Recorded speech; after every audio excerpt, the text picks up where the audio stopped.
这个因缘是特殊的，以前没有这个想这个冬季来跟大家来解说。俺们一般的规矩是夏天学习，冬天修行。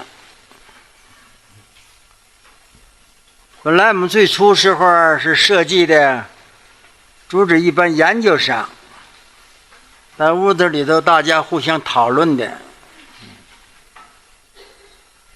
如瑞法师说跟大家都结个缘，那就结个缘吧。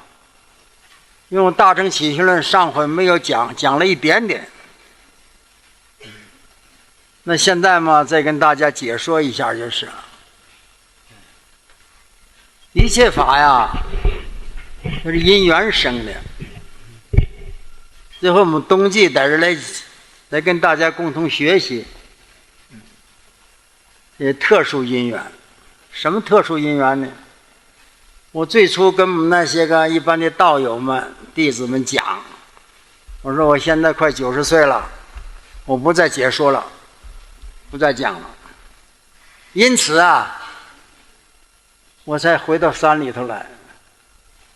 回到山里头来，想不解说了，好像这个因缘注定似的。现在又在说了，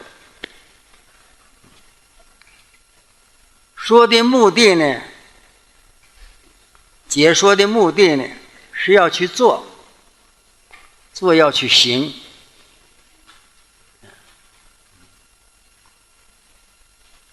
行嘛，我们才能得到；光说嘛是不行的，得不到的。因为现在我们所处的时代，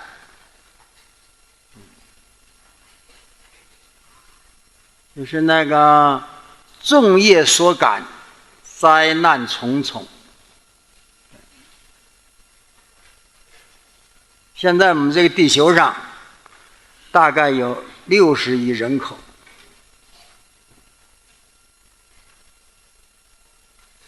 这60亿人口啊，有好多信佛的呢，1%都没有。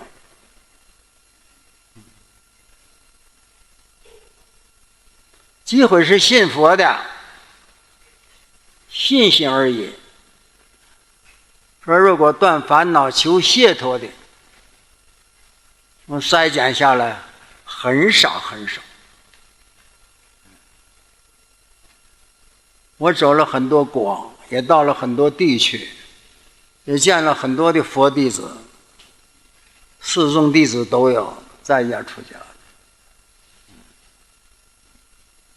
能够安心求解脱的，想断烦恼的，少之又少，非常少。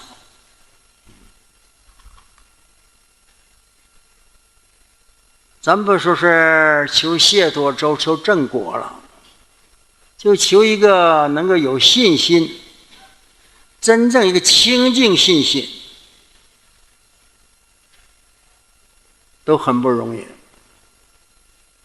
前一项我们正有一批的2批道友，我们去拜忏，一共才20天吧。那就是行的目的呢，也是求解脱，但是我们还没有那么高的境界，仅仅是求学习信心。我们学的是占察善能业报经，拜的是占察禅。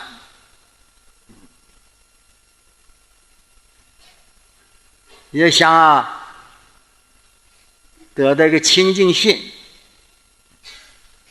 坚进进菩萨说呀，到了末法时代了，就是我们这个时代，能有个坚净的清净信心都很不容易了，还不如说行了，还求解脱了，那真少之又少。那么现在讲这个大乘起信论，那上次没有讲完，讲一点点，也是信心。没有怎么办呢？学一学吧，学一学了升起信心，信了之后才能解。那么这个学呢，就是解，解而后去做就是行，行而后呢就能够证得了，能证得。因此啊，我们学的大乘起信论，就是论我们怎么样的讨论，我们怎么样能升起信心。但是这个信心呢，不是一般的，是清净的，清净的。我们不在文字上去解，我们从他的义理论上所教导我们的，怎么样我们能坚固的大乘的信心。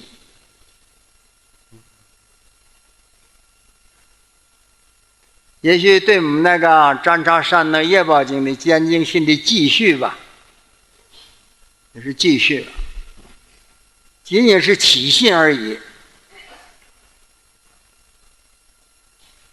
那或者有的同学们会起这样一怀疑了，现在我们都剃发，都做了比丘生了，比丘尼生了，还没有信心吗？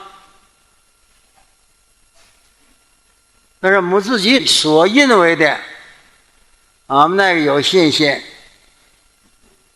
那你对照一下吧。然后我们有一班同学的去学那个占察善那业报经，坚净信菩萨，请问地藏菩萨在这个末法的时候，怎么样能够坚定我们的信心，达到清净心？信呢是一切的根本。现在我们这部论呢，它是中经论，有四经论，一日经上解释啊，注个注解，那叫四经论。它这个是中经论，中着100部大乘经典，不是遵着哪一部经，就把这个佛所说的大乘的教义总结起来，能够升起信心。因为在这个论上我学的时候啊，我开始初学的时候，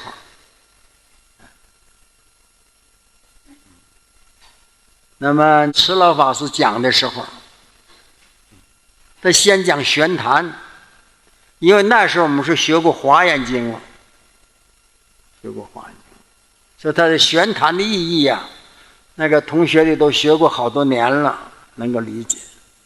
那现在我们这个同学的有些个初学的没办法理解的，我们玄坛部分呢，留到我们把论讲完了再来回来再说玄坛。玄坛就是总结这个论的大意啊，没到论文之中呢，没讨论呢，先这个把它谈一下，总结一下。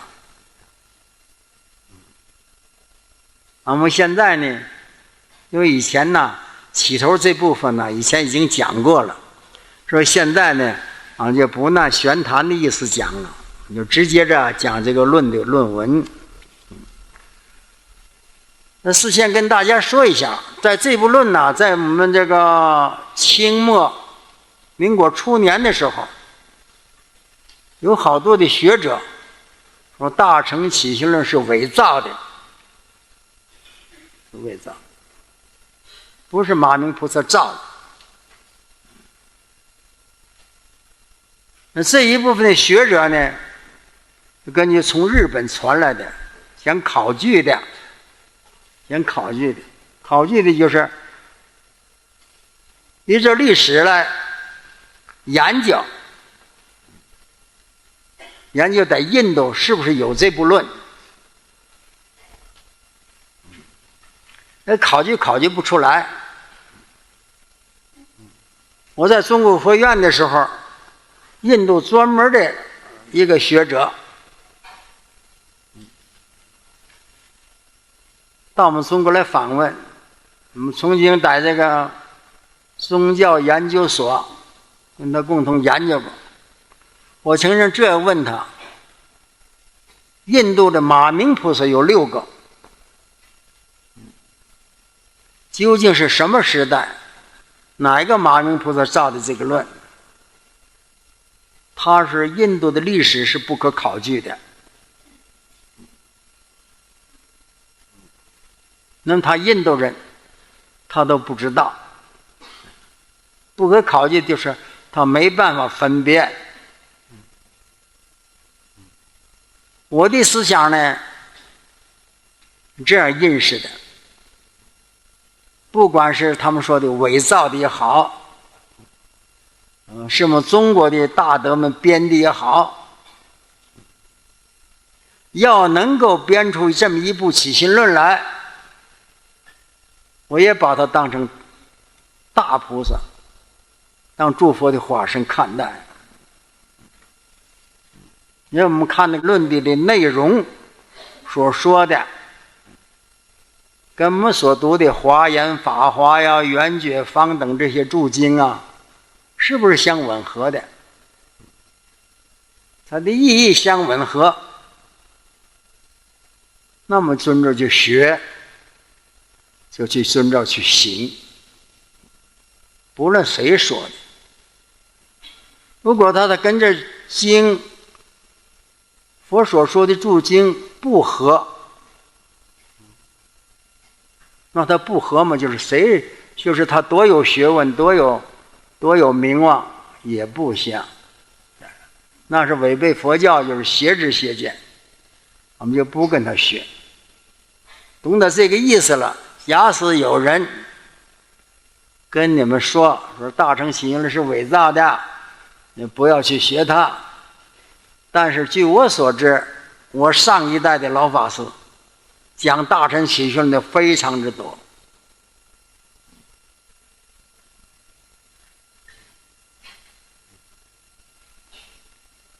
那我上一代的上一代，月霞老法师啊，剃贤老法师啊，太虚老法师啊，八字头陀呀，都在讲大乘起信论。这是后来梁启超民国初年在日本，还有那个南京支那内学院，那在说6经11论，大乘起信论是一部，而这都是伪造的。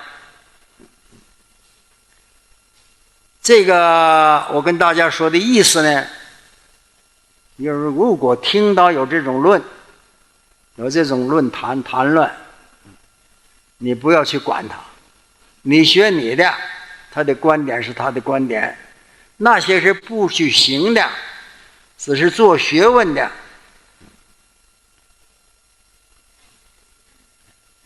这是辨别是非的了。大家应当知道这么个含义就行了。那么开始了要学习这个大乘起信论。那这部论呢，先解释这个大乘起信论吧。大是指着法说的，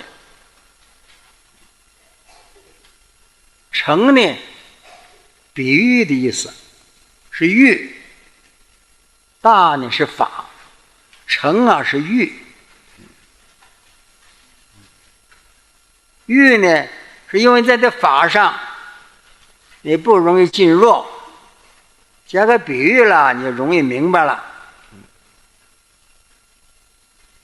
这个大与大乘经典的大，那个大是一样的意思。大方广佛华严经的大是一样的意思，它是要法说的。大是法，乘是显示。这个大跟小呢是相对的，大是对着小的，说大法，说小法，小法嘛，了自己的了生死，求自己的解脱，不管别人。就像我们经常说的了，一个人呐，光为他自己，那就自扫门前雪，不管他人的瓦上霜。这就是小了。像我们不但扫我们自己的院子，我们还要把马路打扫一下，那就大了。这小车大车，一列火车拉了1000多人，那就大。一部汽车才能坐几个人，这就是小。承是运载的意思，用大法来运载，你叫成佛。其实这个大呢，是指着我们心说的，是这么心说的。说我们这个心，不是我们现前这个妄心啊，是指那个真心说的，就是指的法界心。在华严经讲，这个大是指着一心，这个心就是体，这个体里头具之相，具之用，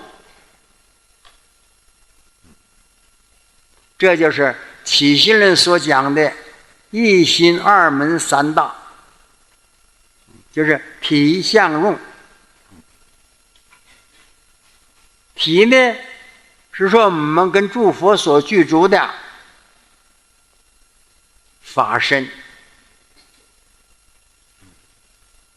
那个相呢，如果我们拿三德来分嘛，就是般若德。用呢就是解脱德，是吧？举一个大字就具足了般若解脱三德，就在一心。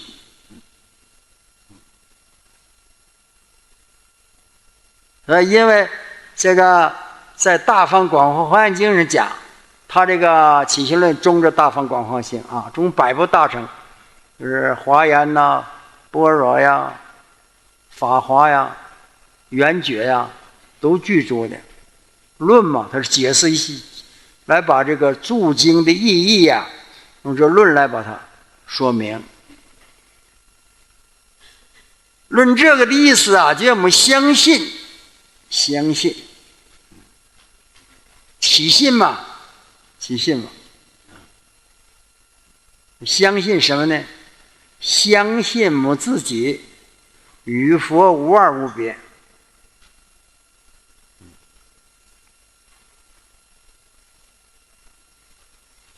因为离这大乘能升起我们的信心，来了，我们有这个信心了，才能够去学行。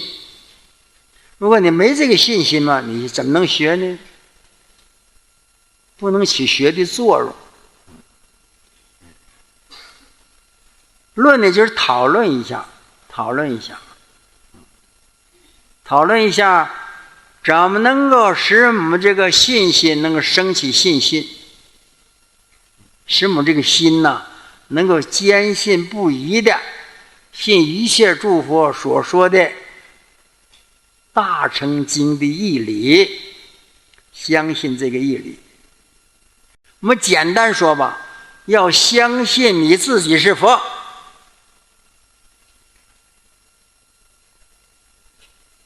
要有这个信心了，相信我们是佛，是悟得的，成就了究竟成就的佛啊，我们是没有成就的，那我们就开始也要成就。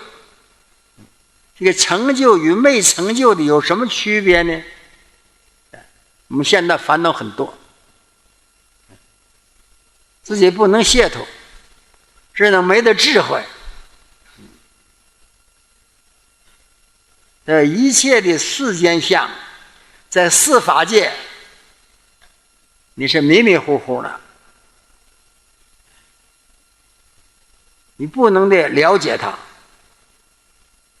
你不能了解它，就被他所迷了，迷了，说你做什么事做的都不能入理呀，不能入理。假设你要明白了呢，你所做的事儿呢就跟理相合，就是你那个用啊跟你那个体呀是相合的。我们没有这种智慧，说不相合，不相合，我们的妄心所住的对着妄心，对着妄境，妄心对着妄境，你就不能解脱了，为世事所迷。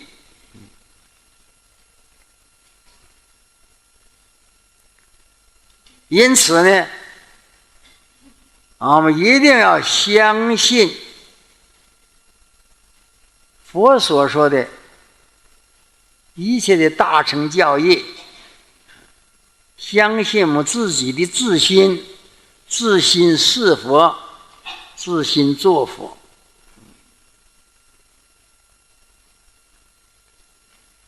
仅起这么一个信心而已。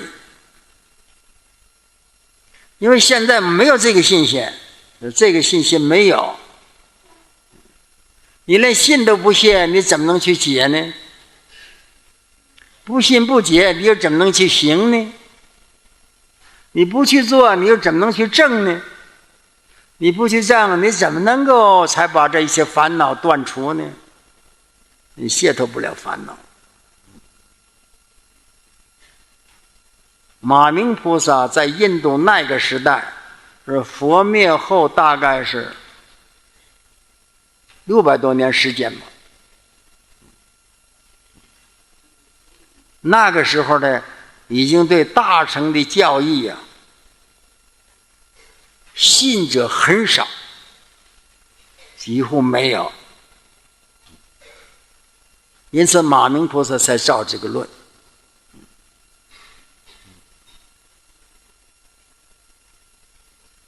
但是我刚才说过了，6个马明，6个马明是不是每个马明都要像赵论这位马明菩萨这个功德呢？那是没有的。那要从这了可以辨别了6个马明菩萨，有一个马明菩萨，他的事迹，他的行菩萨道的所得的得到的成就，而且在这个说马明这位赵论这个马明菩萨的历史啊，他的过程当中啊，就说他在出生的时候，他那个出生的时候，一切马呀，马鸣，有马都吼，在他降生时候，那马都悲鸣不已了，就这样。因为有这种的现象，那国王嘛就请他去登堂说法。国王请他说法的时候，在他请他说法时候，特别的把那些马饿着不给马的粮食，不给他草料吃，饿他7天。在马明菩萨说法的时候，就把这个草料啊给那些个马呀准备起，那些个马都不吃，也不饮水，也不吃草，都来听这些马听着马明说法，马明菩萨说法。在他闻法的时候，那发出悲哀的声音，鸣叫。这位马明菩萨，赵论这位马明菩萨，他有这种的圣迹了，圣迹。在那个印度的马明菩萨历史传里头说着，他是现的是八地菩萨的地位，不动非地位。而他说这个马明菩萨是过去的古佛，叫大光明佛。那这个马明菩萨是这么样一个，在降生到印度时候有这些个因缘，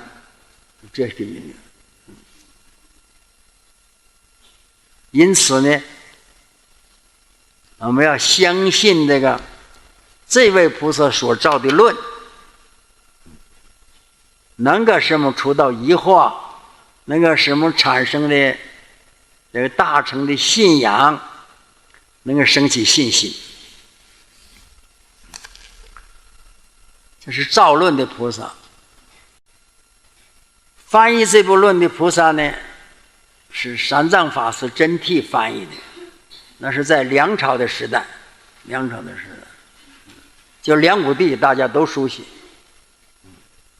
做梁皇宝忏的，梁皇宝忏不是梁武帝造的，是梁武帝那个时候是宝志公造的，宝志大师造的，梁武帝的师傅。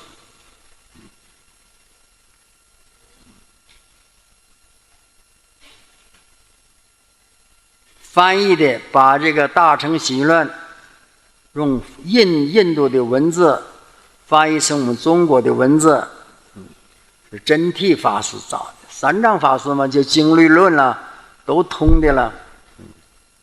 他所造的这部论，以下造论的时候，这是论文了。马明菩萨他在造论之初，先皈依三宝。就像我们做任何的佛事，上殿呐、过堂啊，甚至一举一动，我们每位道友应当念念的用归敬三宝。当然大菩萨他那个智慧大，他所赞叹的言辞，称颂佛的功德，称颂法的功德，称颂三宝的功德，赞叹要深入了。我们可以随我们自己所学，你在任何时任何处，或者你诵经的时候、吃饭的时候、行住坐卧的时候，你都可以赞叹三宝。所以在西藏的教义里头，他无论做任何事情，前头一定要赞叹三宝。念什么经，他先念三宝颂。咱们在任何时任何处，只要你念经啊、礼佛呀、拜忏呐、向往这个法的时候，一定要皈依三宝。这是一切法的根本。所以马明菩萨要造论，先要皈依三宝。这是偈颂呢，是赞叹三宝的偈颂。归命尽十方，最胜业偏执，塞无奈自在，就是大悲咒。就是我们现在拜忏的时候，要自诚恳切的。我们那个忏文的拜忏的时候，观想的偈颂是这样子的：每一个菩萨赞叹的，都以他的智慧来赞叹。像我们自己的拜忏呢，或者是礼佛呢，或者做任何事呢，你用你的智慧赞叹。如果你不会，就学学菩萨的赞叹，念念他们的赞叹也可以了。最好的你自己，你心里所想到的，所能做到的，你自己赞叹都可以。马明菩萨造论之前，归命尽十方的一切的佛，这个偈颂就是归一切佛。第二个偈颂，身体相法性真如海，就是归依的法。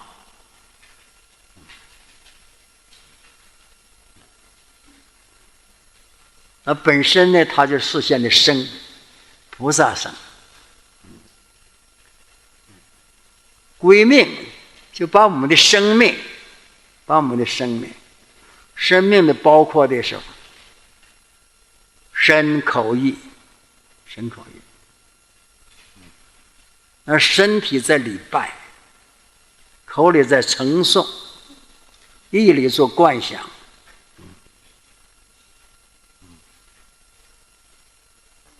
把自己的生命三业归依给佛法僧三宝。命者呢，可以分两种，一种是现生的生命，一种是法身的慧命。就这法身的慧命跟三宝同一体性，因为现在迷了就不通了，不通了嘛，就把我们的生命，也就是慧命的意思，归投给三宝。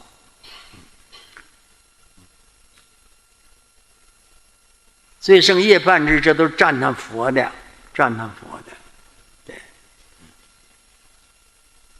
色无奈自在，诸佛是在一切有所有的色相是自在的。现在我们是舍掉我们这个舍掉实心的生命，离佛法三宝的，那叫归命。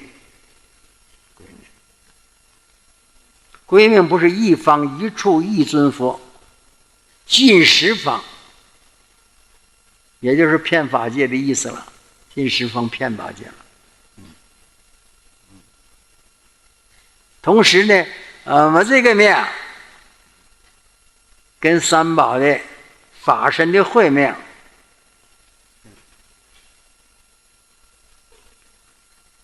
同一个体性，就性体来说，与三宝啊是同一体性的。因为现在我们在迷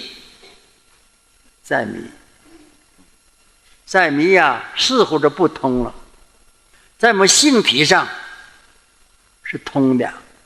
所谓通者，就跟三宝合为一体。现在我们的这个生命嘛，一个是识，一个出入的气息，就是你呼吸了，没呼吸你就死亡了。二是难，身体的难，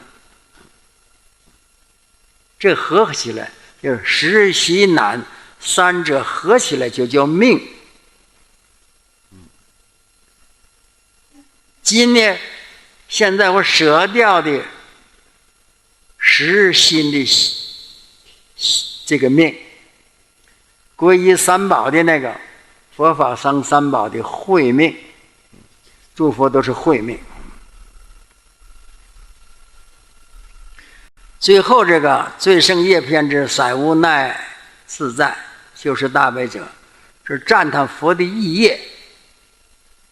佛的意业能识得一切众生的心，也能识得一切众生的业果因缘。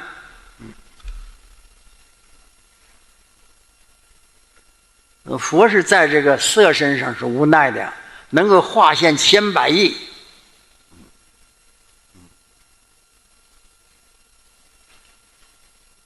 而且就佛的自身的色身说，它是通体无奈的，是光明体的。那随众生的业缘，那佛示现的大的化身、小的化身、无穷无尽的化身，在救生的事业上头，它是自在无奈的，自在无奈。那佛的救世的时候，佛都要说法了，说法的是佛的口业无奈了，说法救世嘛，不说他不明啊。因此说，佛是大悲的作用所起的三业是无奈的，是自在的。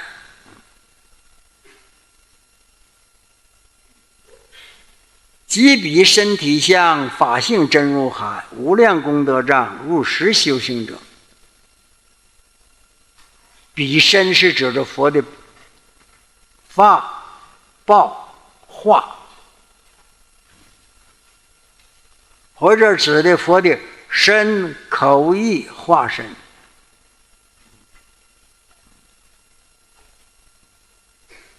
身体相是指着这个法报二身说的，法身是无相的，法身无相，那它体是法身，法身无相的，化身是虚幻的，报身也是福德相，是功德障。佛的报身就是功德障身，它含藏这里头好多的无漏性功德。说佛的体是称性之体，是真如。真如呢，像海一样的，海是比方的意思。无量功德障是说佛的立生的事业，这叫如来藏心。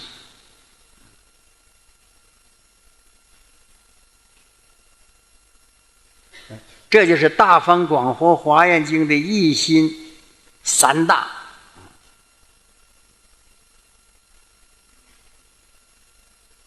务实修行者呀，不是指着佛说的了，这是生宝。一切大菩萨见了成性的、登地的以上的、证得法身的，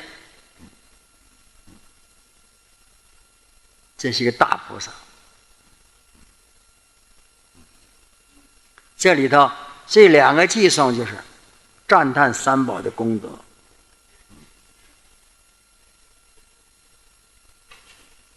先是赞叹、恭敬、礼敬三宝，完了就说我照论的意思。为什么要照大乘起信论呢？为了令一切众生，他对于法性的理性体性怀疑，让他们舍去那个怀疑，得到清净心。不要去执着，凡是所有的执着都是邪知邪见，把那一切执着舍掉，把它除去，能升起那个清净的大乘信心。这样的是佛法，佛的种子相续不断，就是佛种不断故。这一下呢，就是这个寄送呢，为什么要照这个论？就为了这个目的，为了让一切众生舍出去邪知邪见，起一个大乘的清净的真正的信心。因为这样子嘛，佛种才能不断嘛。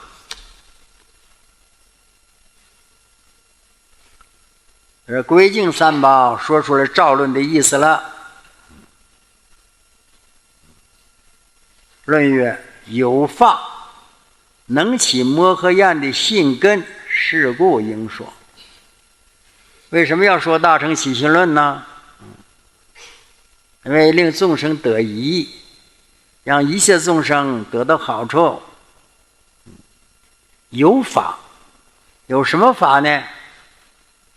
论里头论文所说的一心呐、二门呐、三大呀，就说是你本来具有的呀，人人本具有的，十法界平等都具有的。而在众生迷而不知，因为你还不知道，因为什么迷了。要是能够听到我所说的论，马明菩萨说，要能听到我所照的论，他能起到信心，因此我才说这个起信论，让一切众生能够在这大乘法上起一个信根。摩诃焰就是大的意思，在大乘法上能起个信心。信什么呢？信你自己本具有的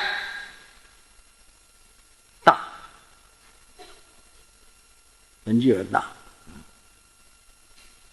如果你有这个信心了，就是你建立了十觉字了，开始觉悟了。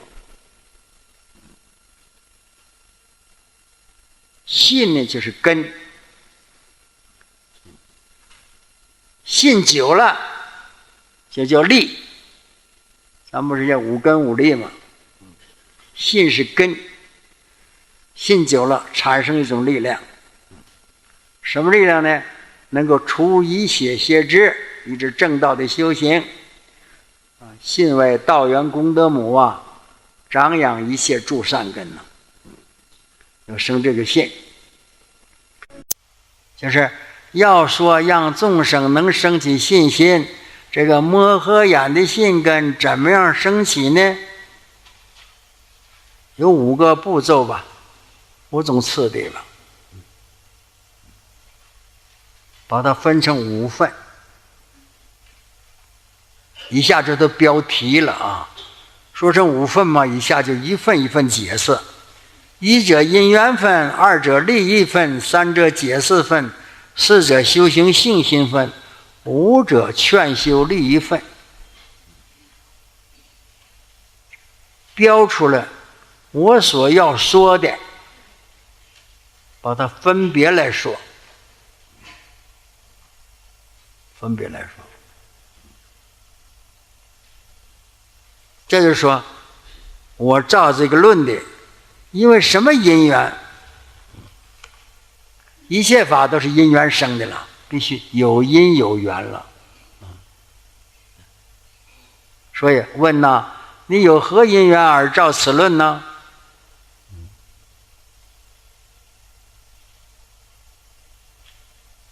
这个意思呢，就是马明菩萨他照论的时候，设着一个假设问答了。他自己问自己了，让人家好明白。照这个论呢是什么因缘？你要想照这个论，必须得有个因呢。一切法都不是孤独的升起的呀。他得对着外头必须有这个境界相啊，你要升起你的心呢。马明菩萨就说照这个论的，我照这个论的因缘呢，不是1个2种因缘的，有8种因缘，因缘有8种，这都是标明的啊，下头才说它的道理啊。第一个因缘，总说吧，我照这个论的目的的第一个因缘是什么呢？因为众生都在苦中，我让他们离一切苦得乐，离苦得乐，得的是究竟乐，不是世间的名闻利养。这叫马明菩萨他自己说，他说我照这个论的呀，不是求世间名利啊，而是令一切众生离苦啊。照论的主因，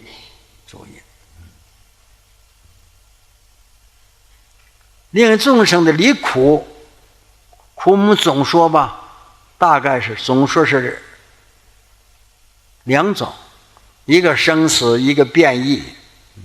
要分别说来呢，那苦很多了。这是大家学的冥想说，一直到8苦啊，我们说8苦交间呢。是2苦啊，3苦啊，4苦啊，5苦啊，那是8苦，就是一切诸苦吧，一切诸的苦难，让他都能够究竟成佛，究竟得到解脱，证得涅槃。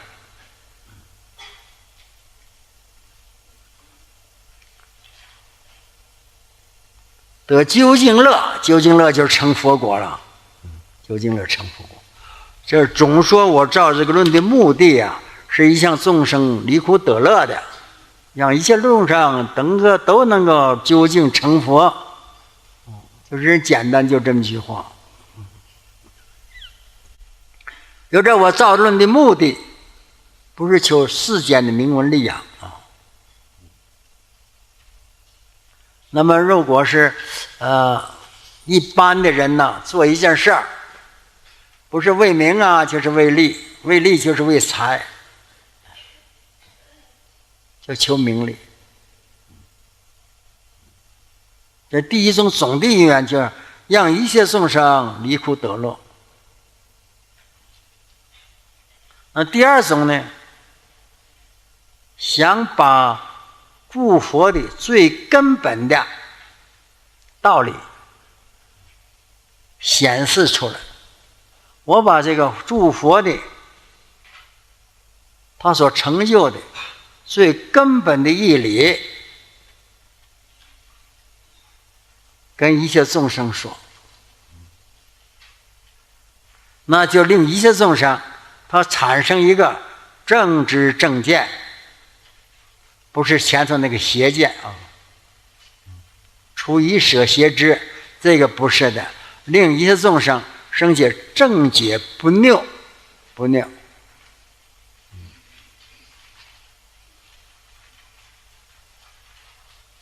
这个在经文里头都说着呢，说一心呐、二门呐、三大呀，这是真正的因。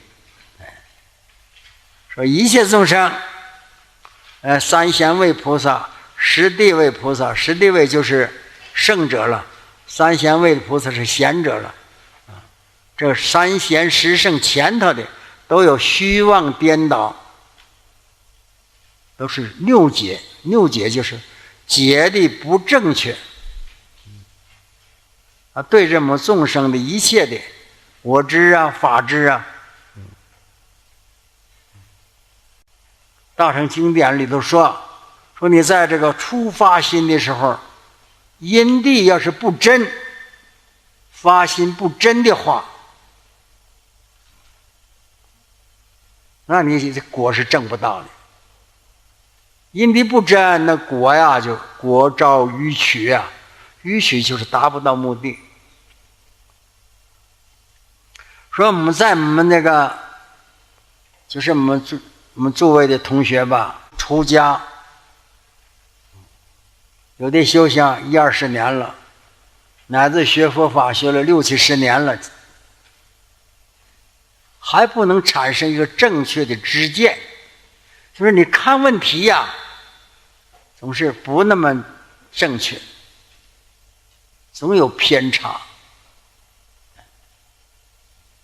那么从学习起信论呢，就把我们这个偏差就纠正过来，产生正知正见。什么叫正信？什么不叫正信？那这个论就是辨别这个的。说你所信的呀，不是真正的佛所说的。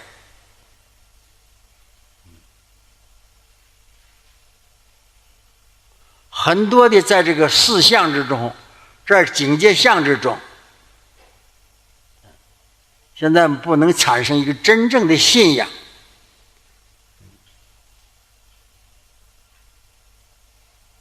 我们举例来说吧，现在我们这个地球上60亿人口，大致是这么个数字。我们佛教徒大概有1%。60亿嘛，6000万嘛。这6000万之后，这我说的数字很大了，可能没有这么多。我们说5大洲，非洲根本没得佛法，欧洲现在刚有，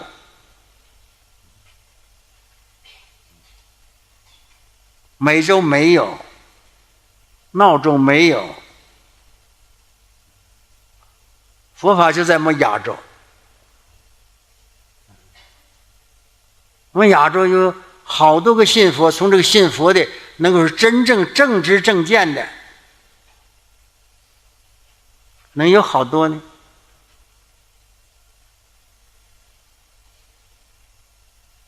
你经过你这么一料检一筛检，正解不拗的很少。我在西藏跟我一个喇嘛道友这样辩论过，我对烧护摩，我烧护摩供天，供护法的，供酒，供肉，西藏的大殿里头供酒供肉。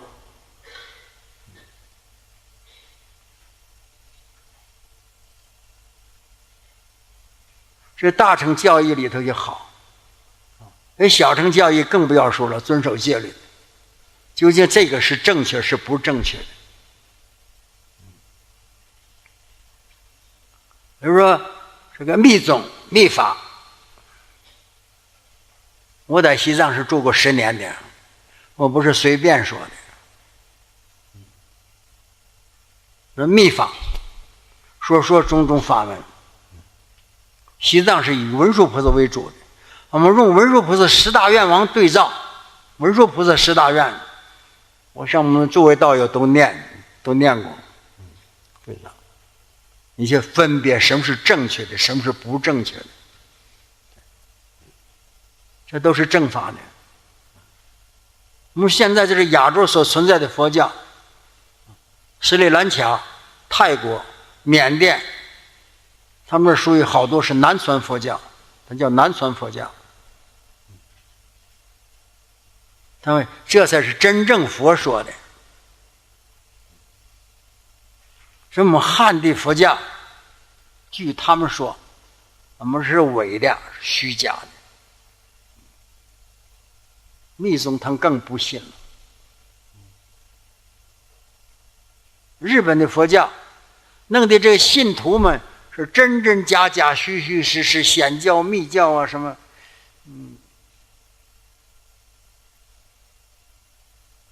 就是产生真正敬信的。那么上来我说过，说大乘起信论是伪造的，那么研究它中间论里的所说的道理，不管它谁造的。他的道理说的对啊，我们就依着他学；他道理的不对，就是佛所说的，那假借佛说的，不是佛说的，真正不是佛说的，那叫伪造的。那么道教、神教什么都加进去。我们中国叫道教，西藏不叫道教，西藏它叫他自己原来的西藏的教义，跟印度那个本来的外道的教义、外道六师的教义。现在混淆不清，在西藏是这样的。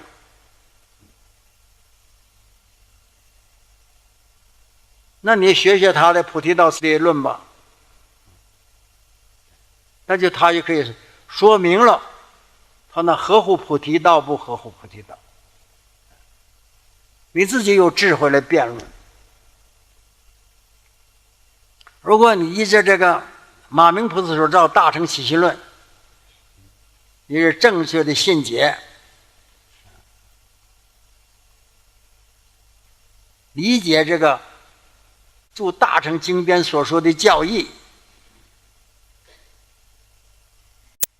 你自己如果有了智慧化，你可判断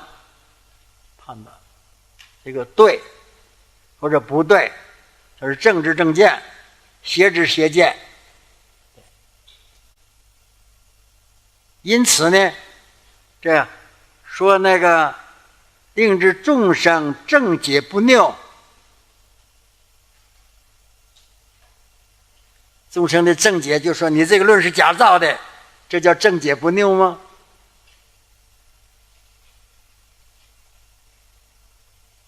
但我们依着他教义，依着他所说的，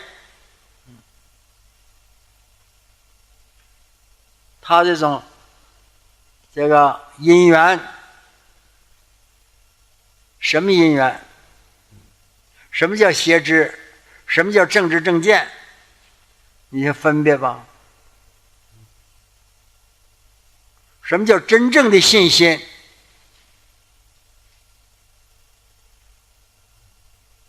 这部论呢，是叫我们产生的真正的信心呢。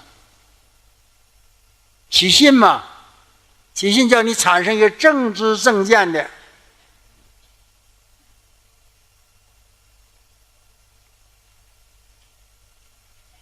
那大乘起论多份是依出《华严经》的，就依着他这个信吧。摩诃yan的法堪印不退信，信，这个信心是依着《华严经》说的。《华严经》讲的10种信心啊，一者是信心，二者是念心，三者是精进心，四者是慧心，五者是定心，六者是不退心，七者是回向心，八者是护法心，九者是戒心，10者是愿心。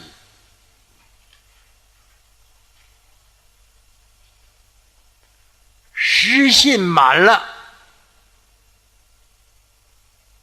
这个我们不详细解释，这10种心很长了，解释这10种心呢很长。华严经解释这10种心很长的，所以我经常的引证这10种心，有时候我没全引证，就这个信心。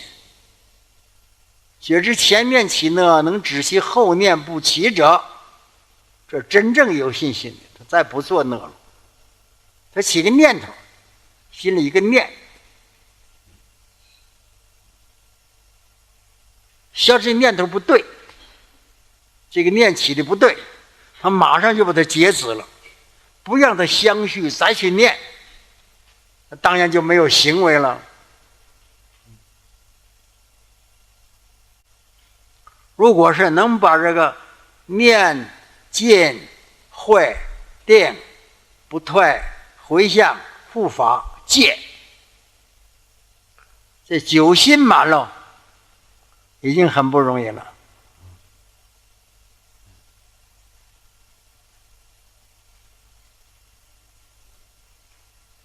完了，这10种有这10种信心了，你才能说3种的发菩提心。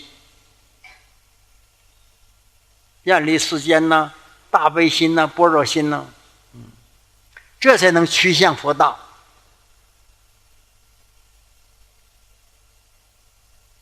这些个都是助缘，助你的成长正知正见。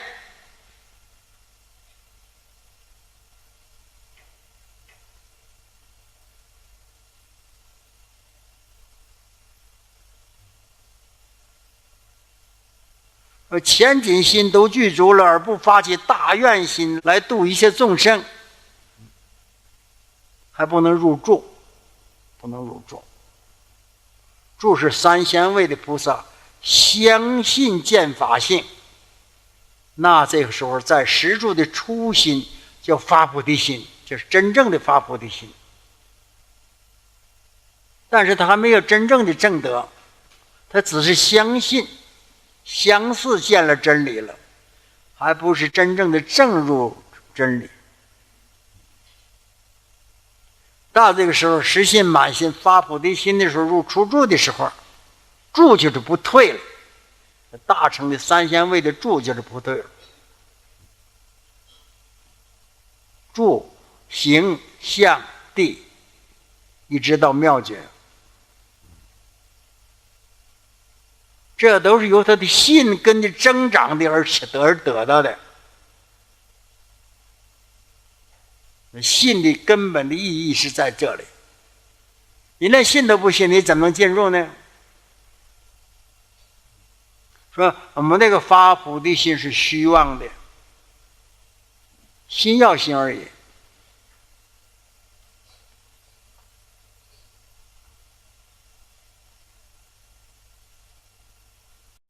像我们这个第4种，第3种是令他善根成熟的了，他不退信了，入了住位，登了初住了。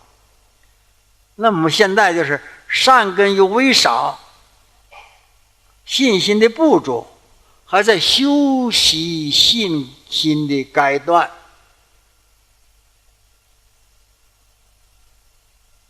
那我们修占察忏呢，就是坚固我们的信心呢。占察我们业障消失好多了。我们的这个善根深厚不深厚啊？那我们用占车轮就告诉我们了，我们现在的呀，根本的所行的所修的，还是在信心的阶段。遇到挫折了，遇到危难了，业障发现了，信心退掉了。在3天之内，我接到2个弟子向我打电话，他说：“师父啊，怎么办呢？我5戒全犯了。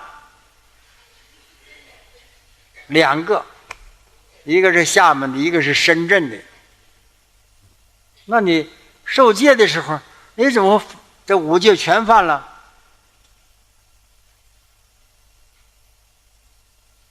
所以，一个信心很难呢，很难呢。4重戒同时犯，虚报就是向上级虚报啊，领钱呐。他说这算不算盗戒？我说当然算盗戒，这就是盗戒，不该你得的，不是你得的，你不是盗吗？而你这个盗的时候，还不从一个人身上解记，从很多人身上解记的，盗也很重的。所以说，跟朋友去喝酒，喝完酒了去嫖妓，得杀盗淫妄酒一时全犯了。喝酒时候吃的海鲜呢，干什么的，就是这杀业嘛。但是这个不是重，不是重也犯了，杀戒也犯了。这种没的信心呐，没有信心吗？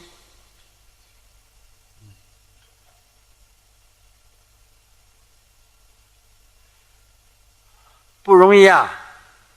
现在不论比丘比丘尼，我所知道的，有的是我的弟子，有的是我的学生，还俗的很多。他把这种的学佛出家修道当成儿戏呀，不是很重视的，没有把它看成这真是生死的根本，不得了，犯了要下地狱，他信吗？连这个因果都不信。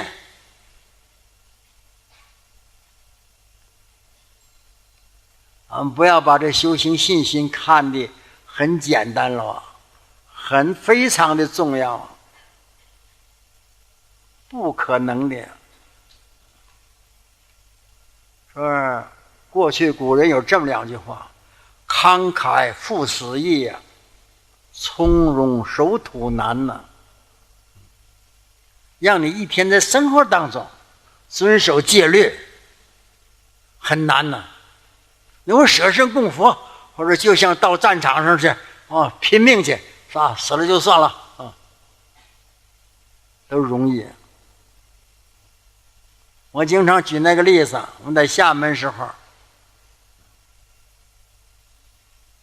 一个他来出家，他父亲就在福建宁德地区当党委书记，他妈妈是合作社的书记，这样一个家庭，他出家，他父母怎么允许啊？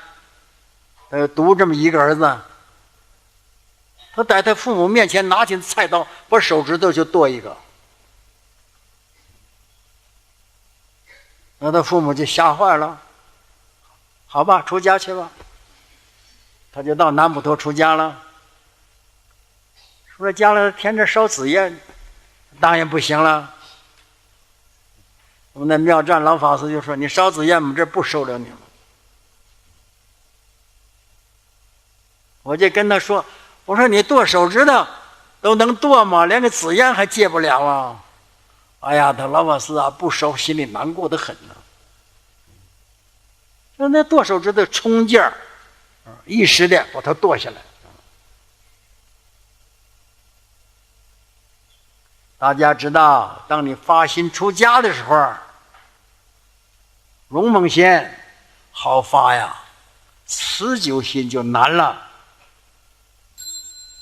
在日常生活中锻炼磨练你不起贪嗔痴念，那内心了断了贪嗔痴念，谈何容易啊！每个人都自己要面子，不肯说而已了，内心里包藏了很多不可对人言的事儿，这能成道吗？还怎么能解脱吗？说的很好听，做的是另一回事，说跟做不相合。后来我说这个小和尚到我们的后山那个石头碑上写个打油诗，文采还不错，说在家不如意呀，和尚更难当。说妙老一声吼啊，去留两茫茫。留这儿吗？走吗？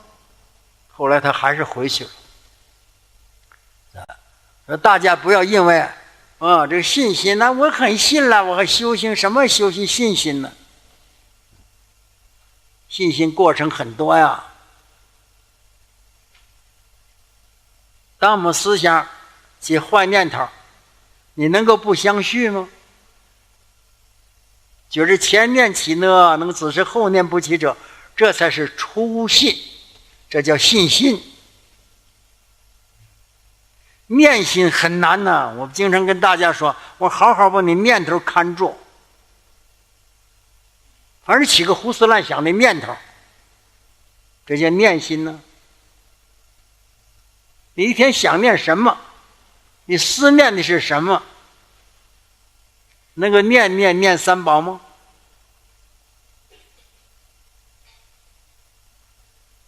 都要自己呀，约束自己呀。同山道友、师父、法师、同学的，谁也不知道你在想什么。你自己要把你念头看好。如果念头看不好的话呀，你会一步一步走向犯戒，走向堕落，走向地狱。还不是说你死后堕地狱，就你生前处处不如意，你看什么都烦恼。当你心不在道的时候，你觉得一天都不如意。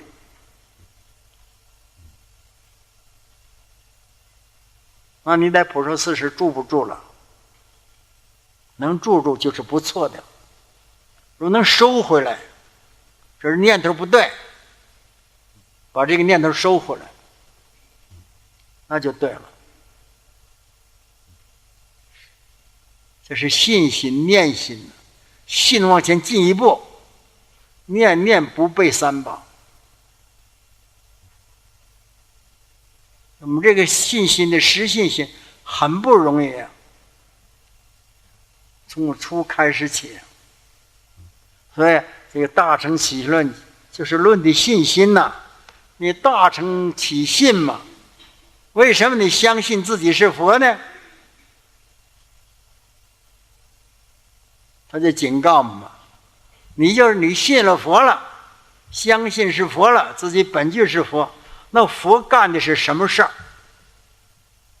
就是化身佛，他一天做什么？那你应该做什么？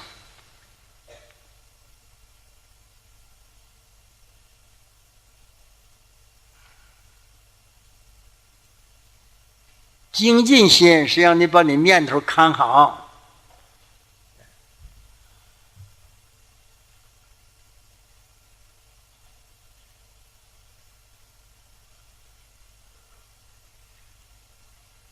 所以说令那个第四种，令那个善根呐，微少的众生好好修习修习信心吧。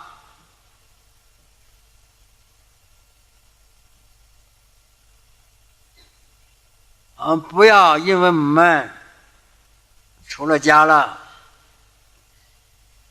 也受了戒了，还能说没得信心吗？那是你自己的因为啊。你仅仅是先开始啊，先修习信心吧。这个信心呢，就说你向道的因向道的因呢，有了根了，有了根了。以这个信心来做你的向道的，以这个因，再加上外界的这个寺院的道友们的助缘，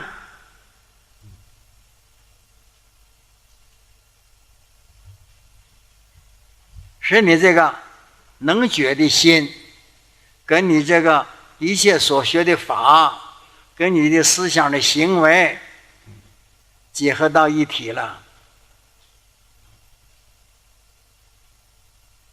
那你渐渐的才能向前进呢，向前进呢。要是实信满了，满了应当记住什么呢？那就是自己的真如的法性离体，自己信了，信自己跟佛无二无别了，建立这样信心了，大乘起信嘛，相信自己跟佛无二无别了。这个信心很不容易啊，有这个心，这是因呐，还得有缘嘛。那是跟我们大众的师父共住在一起呀，这就是假缘呢。你这个信只是个因，还得加三宝的缘，这才叫大乘的真正的信心。我们自己都可以回光返照，问问自己啊，究竟我们的信心到什么程度？为什么用占扎三德业报经啊？你才知道你的业障究竟存在好多。不然自己自高自大的，我现在在这出家了10年了20年了，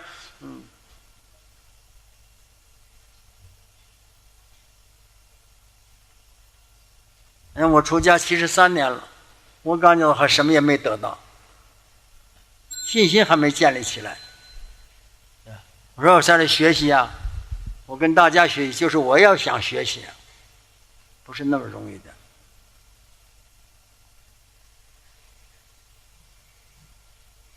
说第5章给你显示方便怎么样消除的恶业，恶业就是障碍，怎么样散护其心，远离迟慢，迟是无明无知，没有智慧。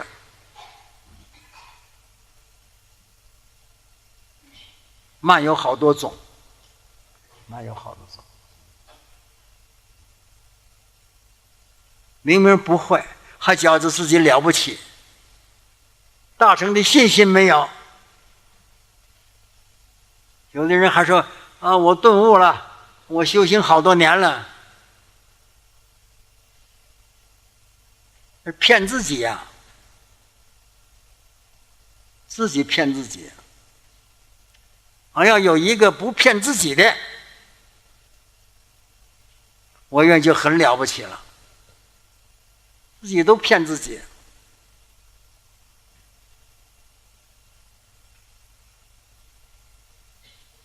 那么障碍本来就很多，升到这个末法的时候，外缘都是障碍，不是增上缘，不是帮助你能够把你这个心念护持好的，这种缘很少。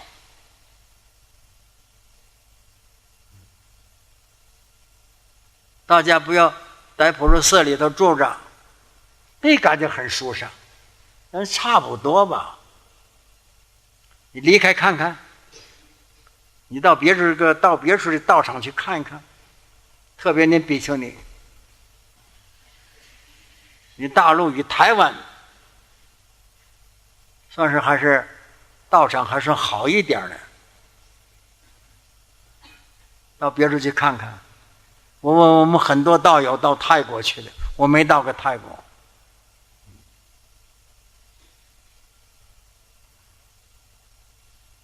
看他南传佛教是什么样子。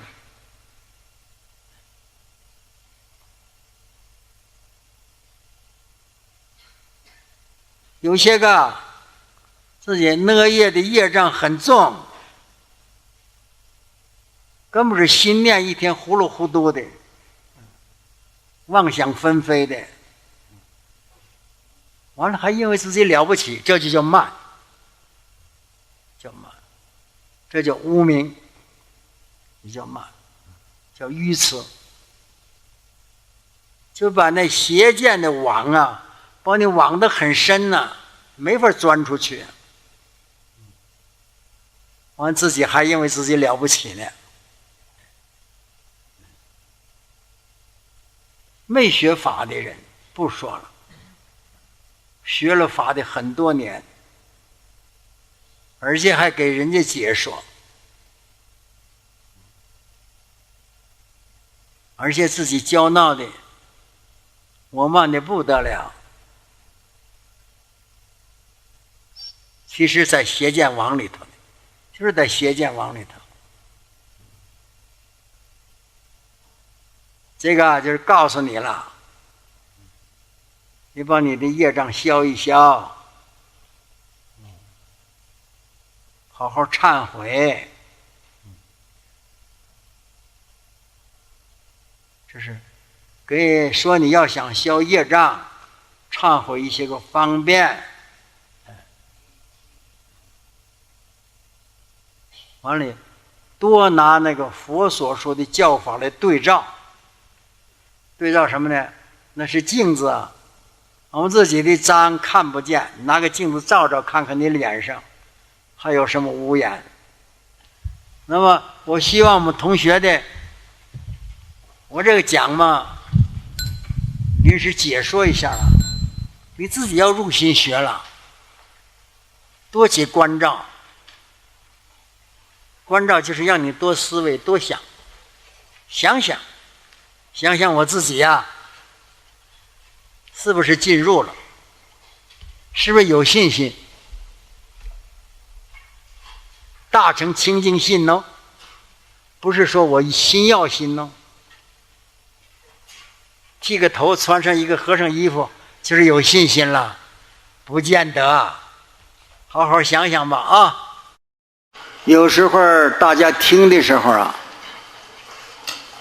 要注意一点，不要搞错了。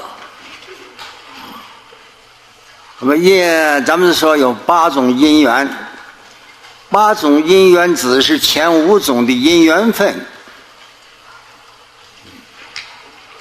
那有人把这个说是大乘起信论8种因缘，还有个利益呢，还有解释呢，还有修行呢，还有劝修利益呢。这8种因缘前头还有5份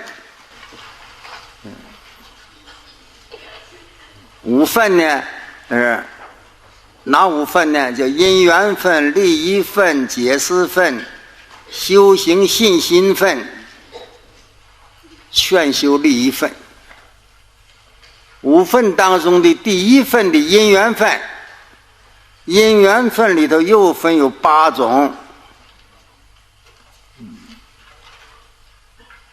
8种因缘说完了，就要说利益了啊，就是这个起信论的道理，义就是指理说的。因缘是这个照这个论的发起的时候，这个要记到。那8种因缘当中了，第1种因缘是总说的，总说就是让一切众生离苦得乐嘛。就是马明菩萨呀，他说我照这个论的目的呀，是让一切人都离苦得乐，我不是求名闻利养的，这是总说我照论的意义。马明菩萨总说他照论的意义。以下的7种呢，就是根据那个第1种的总说的因缘，因为把这个大乘经典佛的本身的一个说法一个目的，让我们不要错误的解释。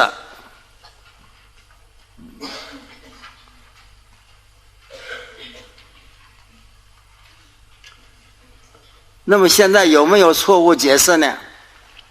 很多错误解释。对摩诃yan就是大乘，对大乘的它不是正确的解释。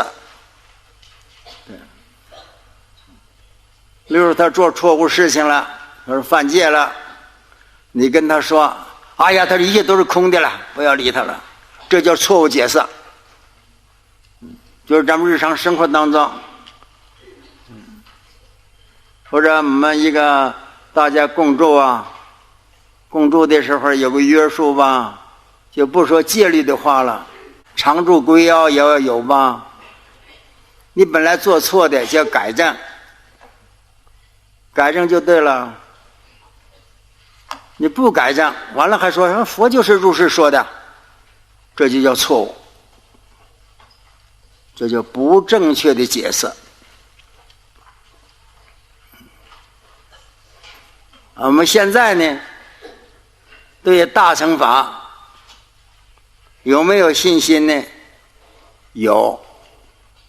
那么对照起信论所说的信心，跟我们现在所有的信心，两个合不合到一起啊？不合就是错误的，就是拗解了，拗解了。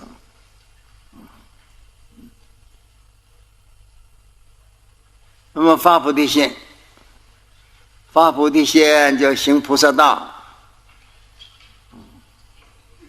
发了心嘛，要做嘛。你自己不但如实做，而且还让一切众生去做。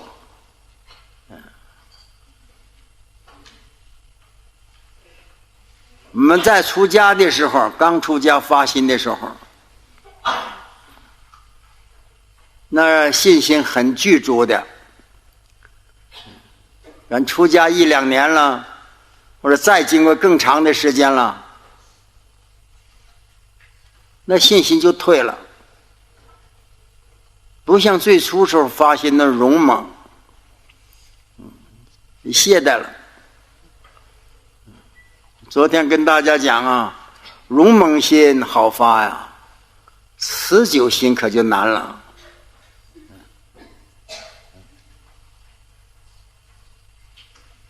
要能够学起信论的时候，这个马明菩萨照这个论，他说令那一些个众生啊，有了信心的众生，他只能向前进，把他那个信心呢更深入。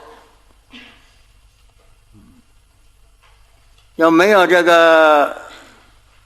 种的这个督促啊，前进呐，渐渐就退后了，懈怠心就升起来了。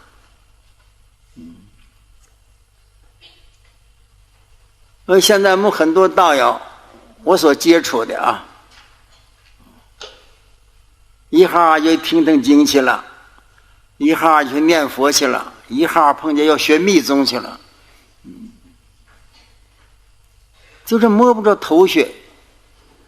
摸不头绪，就是自己进取的道路啊，还没选择定，还没选择定。我们现在有很多老同学的，咱不说他出家了，就在普陀寺已经快10年了。如果我们每位的道友互相了解一下，问他的修行的功力，每年都有些什么进步啊？不论你修念佛法门也好，在这学戒律听经也好，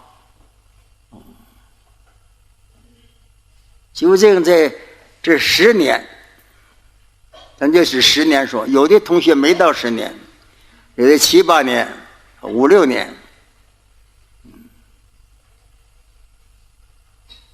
俺们自己呀，不要过高估计我们自己啊！你自己回光返照一下，静下来思索一下，思索一下，你的善根呢，你的善根嘛，就是你修行的信心。就是你出家之后了，都是向善的。恶的因缘少，善的因缘是多。那你感觉着你这修行你的信心呢，是进步了，是退堕了？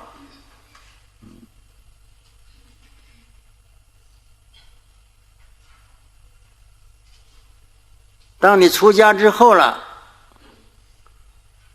你过去的许业、现生的今生的新业、旧业新业，使你的烦恼很多，妄想杂念很多，迷迷糊糊过一天，迷迷糊糊过一天，过360多天嘛，就过了1年了。一年一年过去了，究竟你有什么进步？现在我们生到这个时代，我们叫末法啊，善业因缘的少，障道因缘的多。你怎么能够护持你这个善心的心念？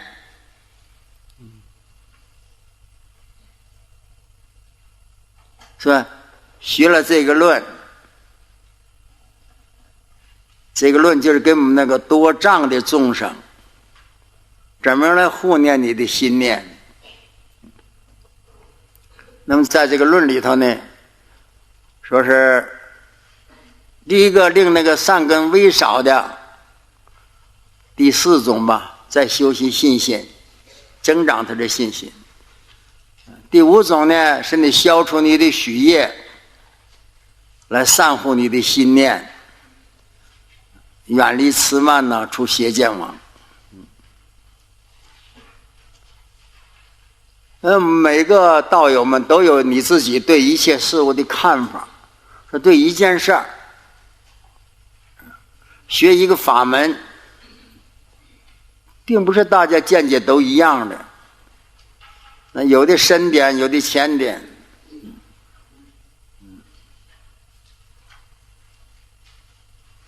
那就是你的看问题的你的知见，就是见地，见地。我们经常说明心了，心明了，就是明心了，就是你心明白了，开悟了。明心见性，这不是说正德啊，从学习当中你心明白了，明白什么了呢？明白自己具足有佛性。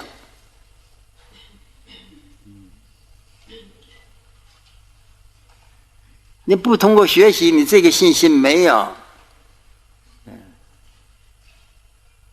这是学教理的人念阿弥陀佛，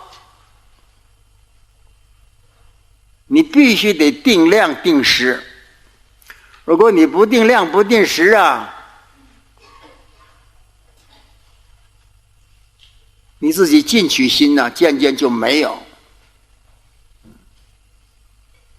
我们你第一天定1万声，不论多忙，不论做什么事情，在课堂也好啊，在大寮当做饭也好啊，不论你做哪一门的供养大众生的功德，你自己本修就是念1000声佛一定要念完，那是你今天的定的课程。如果你这样做了，1天入世，1个月入世，1年入世，你念个3、5年你就明白了。明白了你自己的心，能念的心跟所念的佛号，就是说观想阿弥陀佛，渐渐能够融为一体了，这样才能说进修啊，到你临命终身才有把握呀。因此的，在你不论用哪门的修行的功力，你讲讲你有力量没有？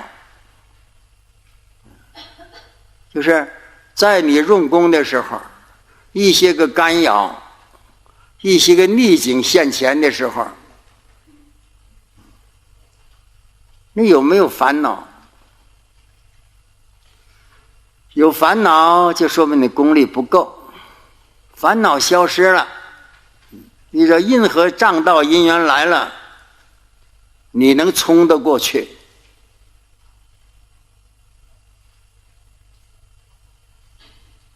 这样子才能够检验你的道力，检验你的功夫。我们听经的时候就得冥想，见性了，开悟了，那你进取的到什么地位了？那你自己必须跟你自己对照一下，你到没到？到没到？像这第四种，令那个善根微小的来修习信现。那你检验你出家这么多年了，跟你最初出家的时候心，跟你现在的心有进步没有？现在心遇到什么烦恼不退心了，遇到什么障碍不动念了，也非常的难呐。我们那个如果是修道的道友们，经过年限久了，你自己回顾一下吧，你感觉你信心到什么程度了？知道最初发心的时候有进步吗？还是退后了？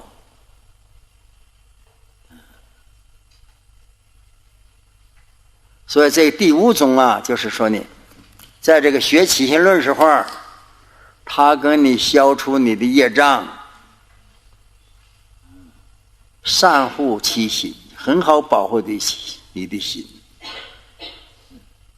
这大乘经教好多都是最初你所学的经论呢，都让你好好的保护你这个心。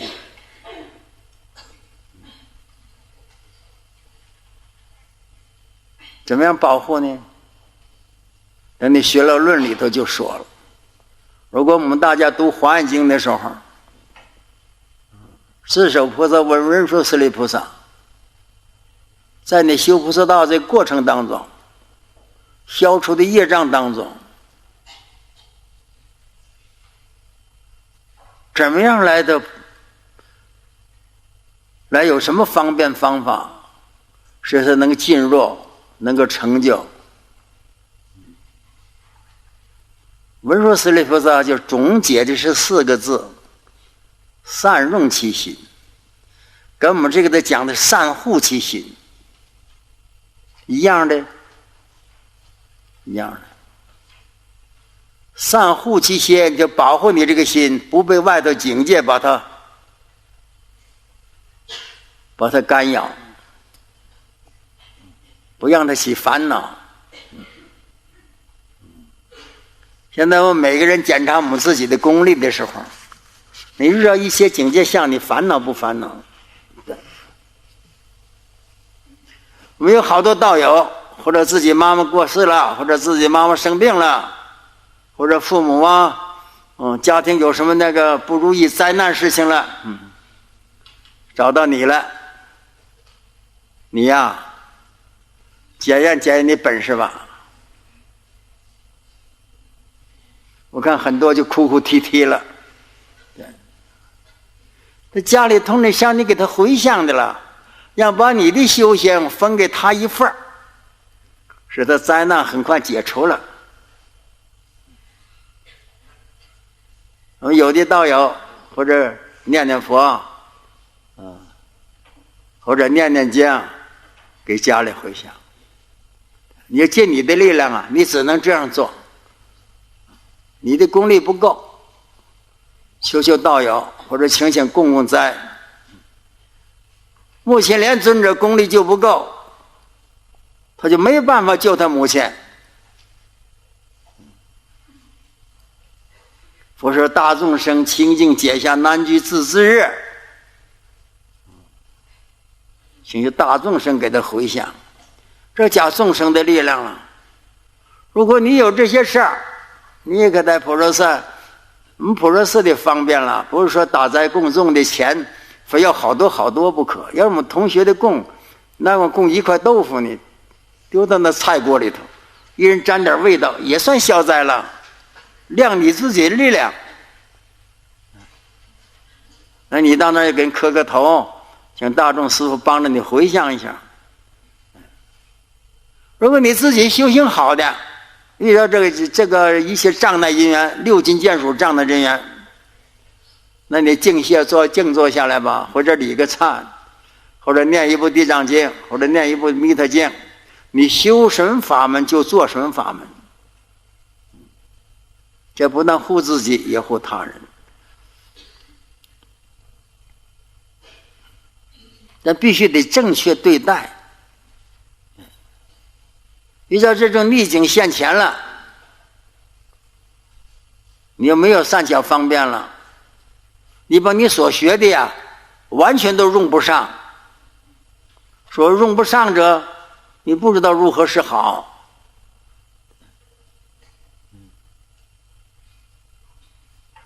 你应当遇到这种境下来了，心里不要随着境界相转，你静下来，各有各的业。你父母、你家庭眷属，他有他的业，你有你的业。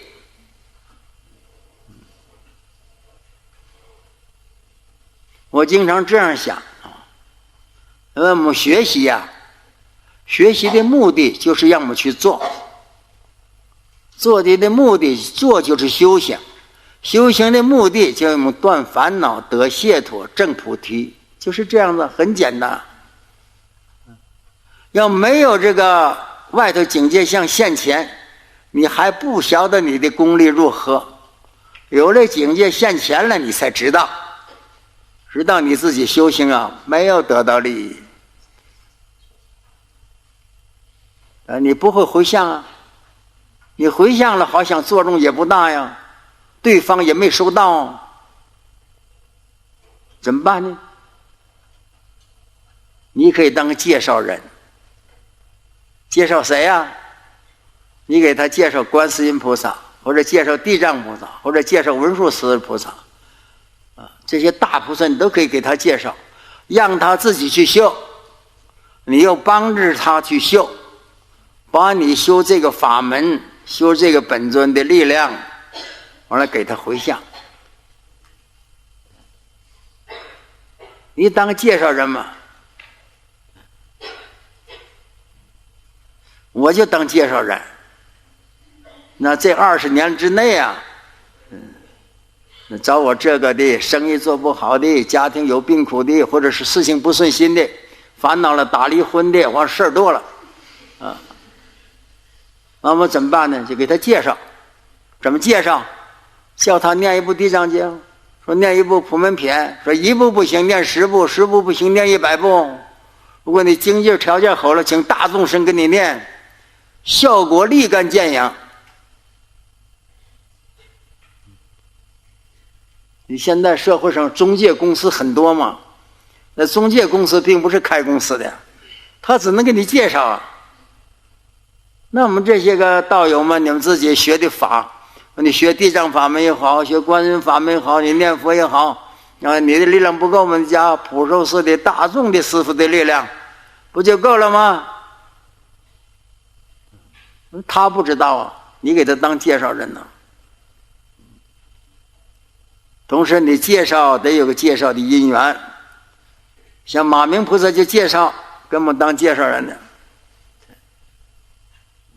把诸佛的佛菩萨的大乘教义让你来学，就介绍你去学啊。他不能让我们都去开悟，他介绍的诸佛的大乘经典嘛就可以了，这使你能断烦恼，能够消除业障，能够善护你的心。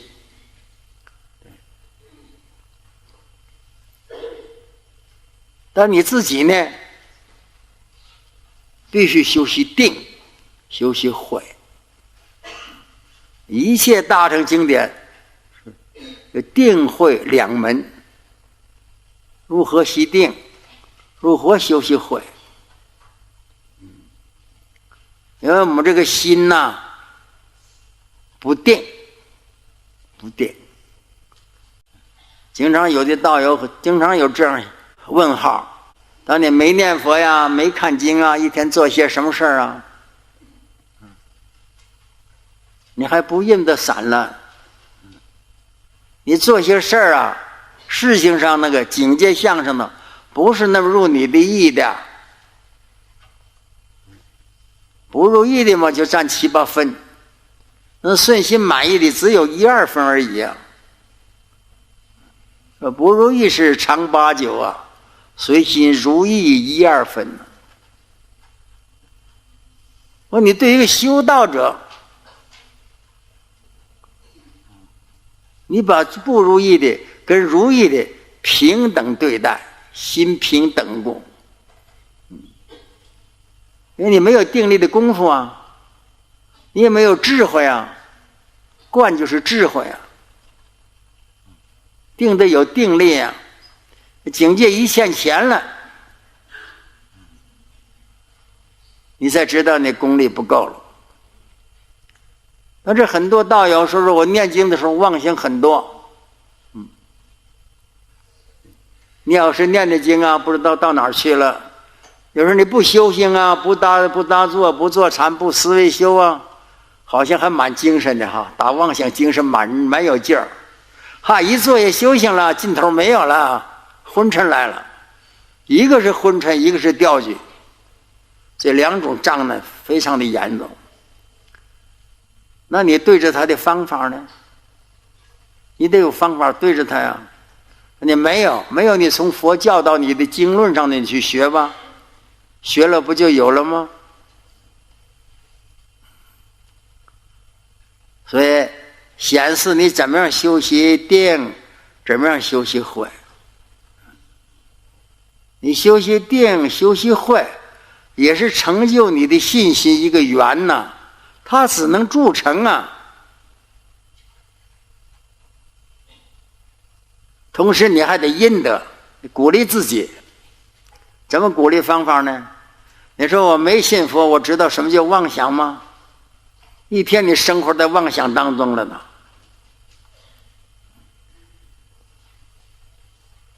那要是你没学佛法的时候，很困啊，反正没什么事嘛，你也倒下睡觉去了，困了就睡吧，不更好吗？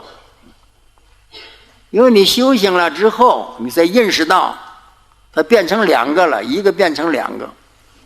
一个能对治，有了对治他的心了，认识啊，这念经啊念的啊很散乱，胡思乱想是不对的，你认识这是错误，就这个认识这个错误的这个认识的心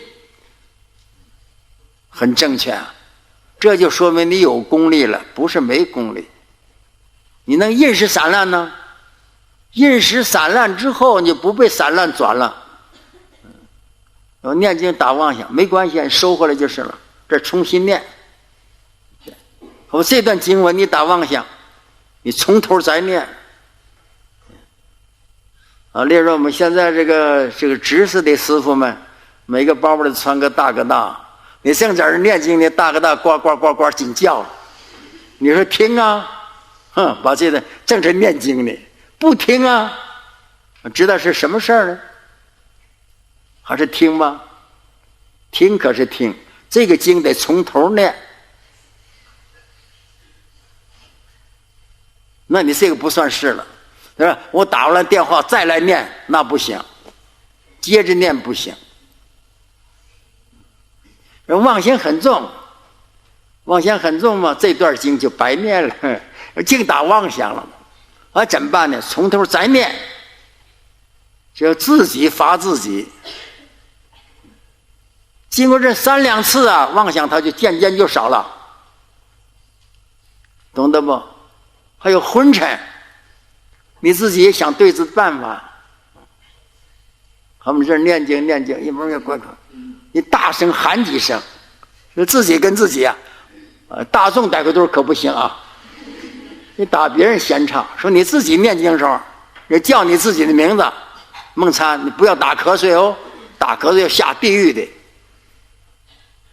他就生起恐怖想，你说个3、2遍，他妄想，他瞌睡就没有了，叫你把他撵跑了。你自己得想很多的方法啊！修行这除了佛教导我们的方法之外，你自己也得生善巧方法。而你打坐的时候，腰杆很痛，你没法打下去了，你怎么办？你要运动运动，啊，不是学定的时候打坐的时候，还要事先得学习，得找这个好老师，这样你运动身心。你先得调身，调身完了得调你的气息，那气息都通畅了，都没障碍了，完了才调心，调心不落散颤，不落昏沉，完了这才提起正念，才修正式的功夫。不是你想做了到那一做就能，你绝对做不好的呀，你还怎么能入定啊？所以啊，在修习止观，这止观就使你对大乘信心还没升起来的有慧有定，大乘止观的修这个，这就成你修行信心的一个因缘，能新鲜。第7章赵论的这个方便的目的，就是让你专念方便生于佛前，必定不退信心。这是大乘起信论说你要念阿弥陀佛，专念就专注一境，其他都不要想了，一切都放下。念什么呢？念阿弥陀佛，这念佛法门。那佛在这个84000法门之中啊，这是最方便的。其实佛说那些法都叫方便，都不是真实的，是从方便达到真实。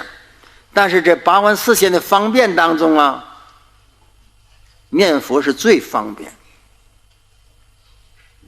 你行走坐卧都可以，叫专注一境，把你心细念到念佛上头。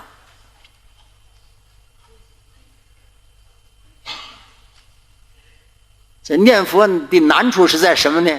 难得一心，你能念到一心，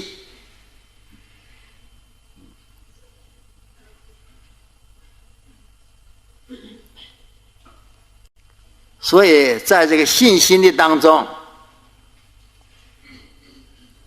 咱们看见很多的道友念阿弥陀佛，因为他也不加文字啊，也不要你有什么这个其他的一些个有什么文化水平了，有什么都不要。看大乘经典，你还得有文化水平吗？你念阿弥陀佛不要啊，那很简单呢。所以这是殊胜的方便，最方便。但是你读《华严经》的普贤行愿品，普贤菩萨善财童子参普贤菩萨时候，普贤菩萨在这个入法界品里当中特别提出来专念阿弥陀。大家念过普贤行愿品都知道吗？而且是你读普贤行愿品的生极乐世界的上品上生，加普贤的行愿力。其他的大乘经典里头说念佛法门的很多很多，但是你念得有个信心呢。阿弥陀经是大乘经典呢，咱们是摩诃言的大乘的正信，你怎么信？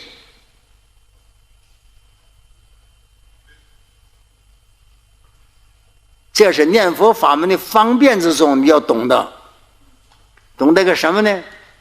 能念所念，能念的是我的佛性跟阿弥陀佛的佛性是一个，能念所念的体性是寂静的，没有自他的相的。你念阿弥陀佛就是念你自己。所以起心论最后告诉你，求生净土，信满心成佛。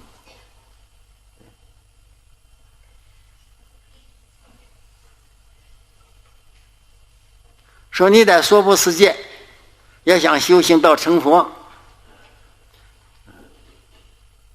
那是非常的难呢，非常困难。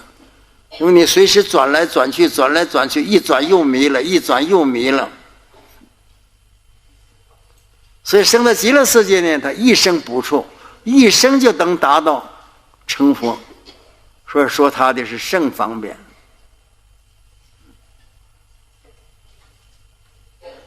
但是这种不是说普通的，就跟说念念阿弥陀佛我就成佛了。但是要从大乘教义说，念佛者必定成佛。然后那法华经说给我们都受记了，我们都成佛了。其实理上讲啊，事实上完全不是这么回事了。你连信受都不能信受，你怎能真切去念呢？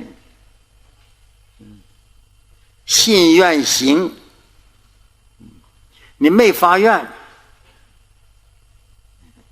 就像我们泛泛的有个信心啊，升到极乐世界去就再不堕堕了，这是个信。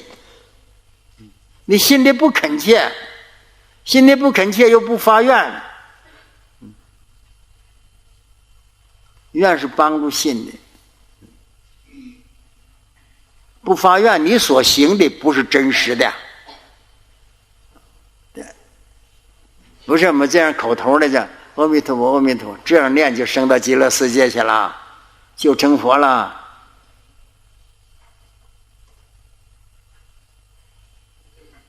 就是弥陀经也告诉我们嘛，要1日，要2日，要3日，要4日，要5日，要6日，要7日，得达到一心不乱。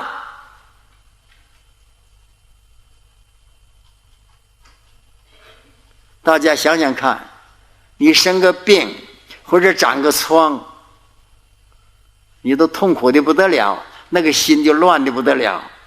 到你临死的时候八苦交煎呐，你还能定得住吗？没有定，没有慧，你那阿弥陀佛能念得好吗？慧是能够分辨觉察，定呢是一心不乱。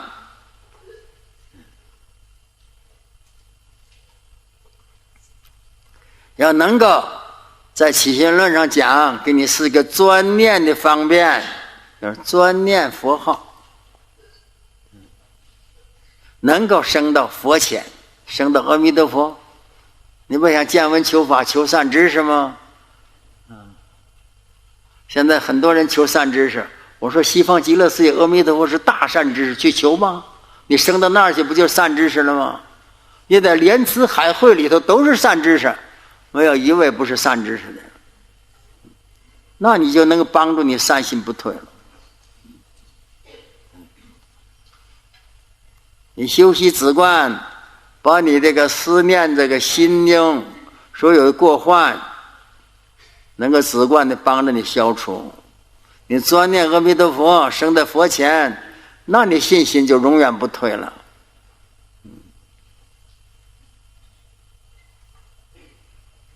初发心时成正觉，入世2心初心难呢。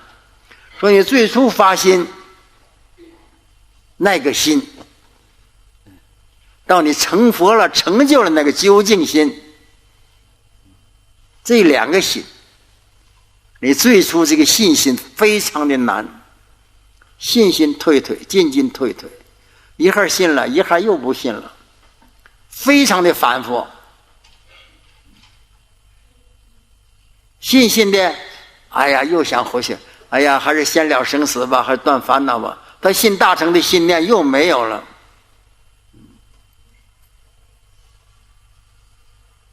好多念阿弥陀念那个阿弥陀，听哪一种讲经法会说人家做盂兰盆会，说哪一地方放焰口，他佛就放下了不念了，去赶焰口去了，去到那儿去赶法会去了。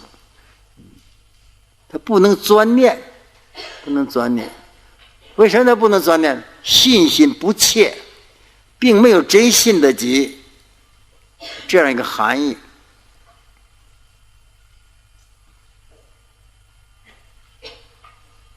第8种因缘呢，发起因缘呢，人家光说不行，得是给他的利益，完了劝他修行。修行的好处给他讲，给一些众生讲，众生听到了，你照你所讲的，他去真正去做，真正去做，就做起来啊，看起来信解行，经过的信，经过的解释，理解了，解释就是理解了，完了去做，做是很难的呀，做是很难的。例如说很简单的例子，我经常跟我们道友说念佛也好，你修行也好，你下定决心，给自己定出功课来，定了一定要做到底。念佛不要泛泛的念，你一天呢或者念1个小时，完了这1个小时我念好多声阿弥陀佛，定时定量。如果不定时不定量，你渐渐就退堕了。就是自己得督导自己，不论什么的灾难现前，那你这个不让它打破了你定时定量这个愿，就是你愿心呢，那你才能得到实际利益。如果你不这样子泛泛的就说我一天念佛念佛，究竟念好多？如果你自己定的功课，自己定的功课，不是早晚殿到你临要是休息的时候，你突然间想起了我课还没做完，怎么办？我听着很多道友向我讲哎呀，明天再补吧，反正现在也晚了。这个绝对不行。明天呢？明天补了，明天又拖到后天再补吧，补没有了。我遇到很多，我自己也入世。你事情太多了，接触人呐，干啥的，把你功课没做完，自己定的功课没做完，怎么办？人家都脱了衣服要睡觉了，那起来呀，起来重新洗脸漱口念经，念完了再睡。你自己这么自忆2回，他不忘了。如果你就我明天再补吧，明天想想没什么事儿，我明天再补。明天补不上了，后天呢没有了，渐渐就断了。好多道友修行自己定的功课就这么断了。能够坚持这3年5年，能坚持10年20年，到最后才给你算总账，你才知道他有力量了。有什么力量？你心开一解，这个不是学来的呀，这个我是深有体会的。我都不如你们，我小学都没毕业，我在家什么知识都没有，我出家才学到的。当你真正的理解到了，咱不说悟了，就是理解到了，他不会再退堕的。你要坚定的，遇到什么苦难，遇到什么折磨，你别因为它是苦难，因为它是增上缘，修道的增上缘。我经常在跟我们道友说，对，或者在台湾呐，或者是在温哥华呀，对我很相信的吧。我跟他怎么说呢？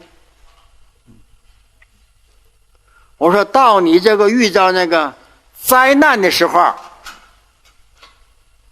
你才体会佛菩萨的能德。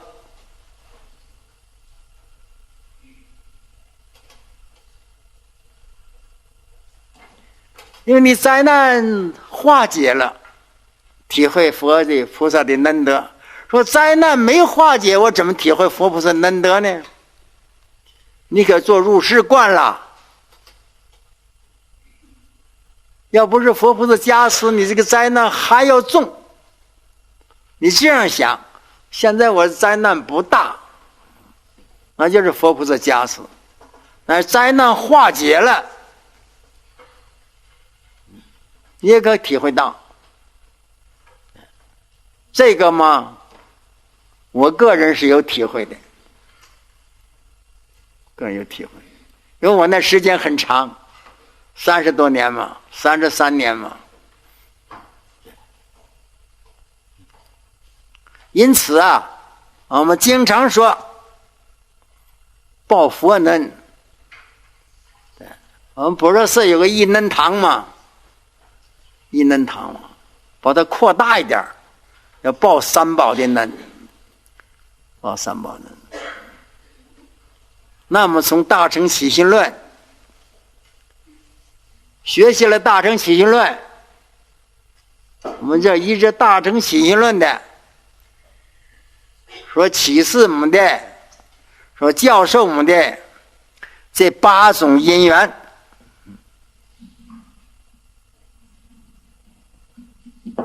这个呢，不要把它忘了。特别是现在我们有疑惑心的，有疑惑心的，有什么疑惑呢？说最高一点的成佛。我问问你们，你们对成佛有疑惑心没有？大概都没，都不答佛，根本就不相信自己能成佛。相信自己能成佛不能？相信。对了，把这个说的大点声，说的勇敢一些个。什么时间成呢？那不一定了，那靠你自己的了，靠自己的信仰力、修行的功力。凡是你断一念的烦恼，就一念成佛；断10念，乃至究竟无念了，已经成佛了。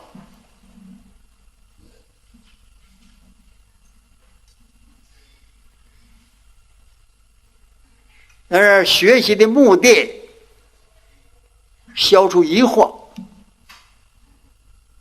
第二个目的，消除障碍，断烦恼证菩提。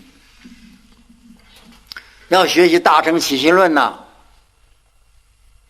得具足这种愿力。那么马明菩萨照这个论，有这8种因缘，8种因缘才照这个论。说修斗罗中具有此法，何须重说呀？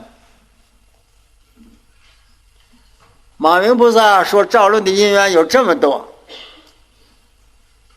假设问答了，那有人就问他了，这是他自己假设的，没人问他。那这修斗罗就是契经了，经里头已经说了，你何必再说呢？就是这个意思。是马明菩萨他自己自设问答。那么马明不是说，我照这个论有这8种因缘，8种因缘，因为有这8种因缘嘛，我才照这个论。有人说这个你这个一切经啊，一切大乘经典里头，你说这个法子都有吗？何必你再重说呢？论就是辩啊，大家知道论就是辩论。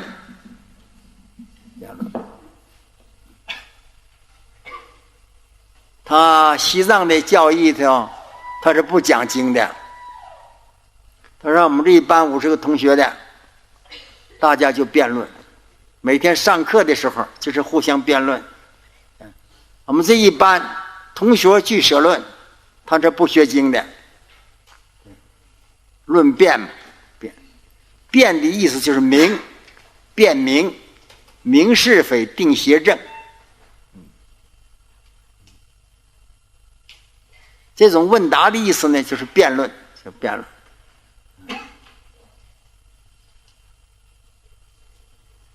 马明菩萨说是这个修多罗就是契经啊，契经。修多罗就翻契经。契经嘛是上合诸佛之契，诸佛之理，下嘛就契合众生之机，而且这个道理是经常不变的，就叫契经，就叫修多罗。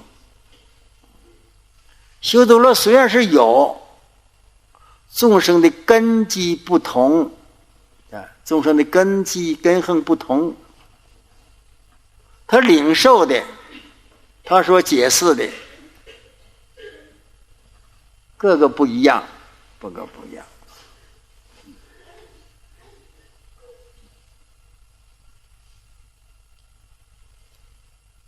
如来在世的时候，那时候众生的因缘好，根深固，根深固就是善根深厚。能遇见佛吗？当然善根深厚了。说法的人就是佛，色跟心业盛。那佛的3080种好，种种庄严，你一看见就生大欢喜心。有的一见就开了悟了，还不要佛说了。功德相，心呢？佛的心，以佛的身、佛的心，就是口业、身业、意业非常殊胜，见闻就得度。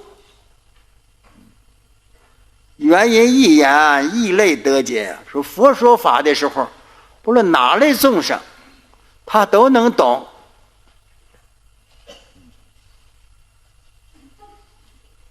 佛以一因演说法，众生随类各得解呀。随他哪一类的众生，他就理解了佛所说的法。说原因一言，异类等解，都明白了。那么还要论什么呢？不必论了。但是马明菩萨造论的时候，佛已经入灭600年了，已经600年了。在600年当中，那很起了变化了。说法者也没有那么殊胜了，闻法的根基呢也没那么殊胜。那么如来灭后呢，有的众生靠他自己的善根力，自己的善根力能够广闻，就能明白了。有的众生他自己听一点点，少闻多解。有的一听经就开悟了，有的呢听了很多经才开悟了，这是不同的。因为那个根基不同，文法不同。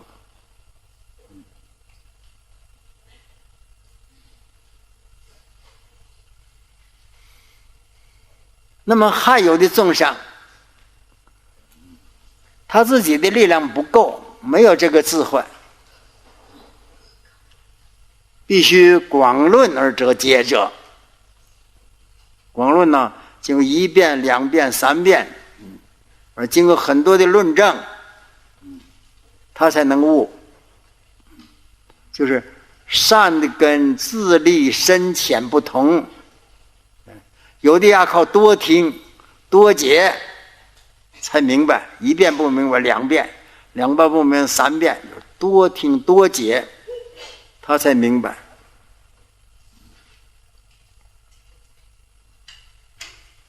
也有的众生呢，要是听得多了他烦恼了，他总乐意少一点，他能够提纲挈领的，是吧？文字少一点，道理说的多一点，这样呢他喜欢，才能得解。那就像起信论吧，起信论就文少义而能取解的，不要很多，很多他收摄不了。你像那个于歇斯的论呐，大智度论呐，都100卷，你学去吧，他没办法解。起信论很少的，这叫料论。然后这部论呢，就是总摄如来广大的身法无边义故，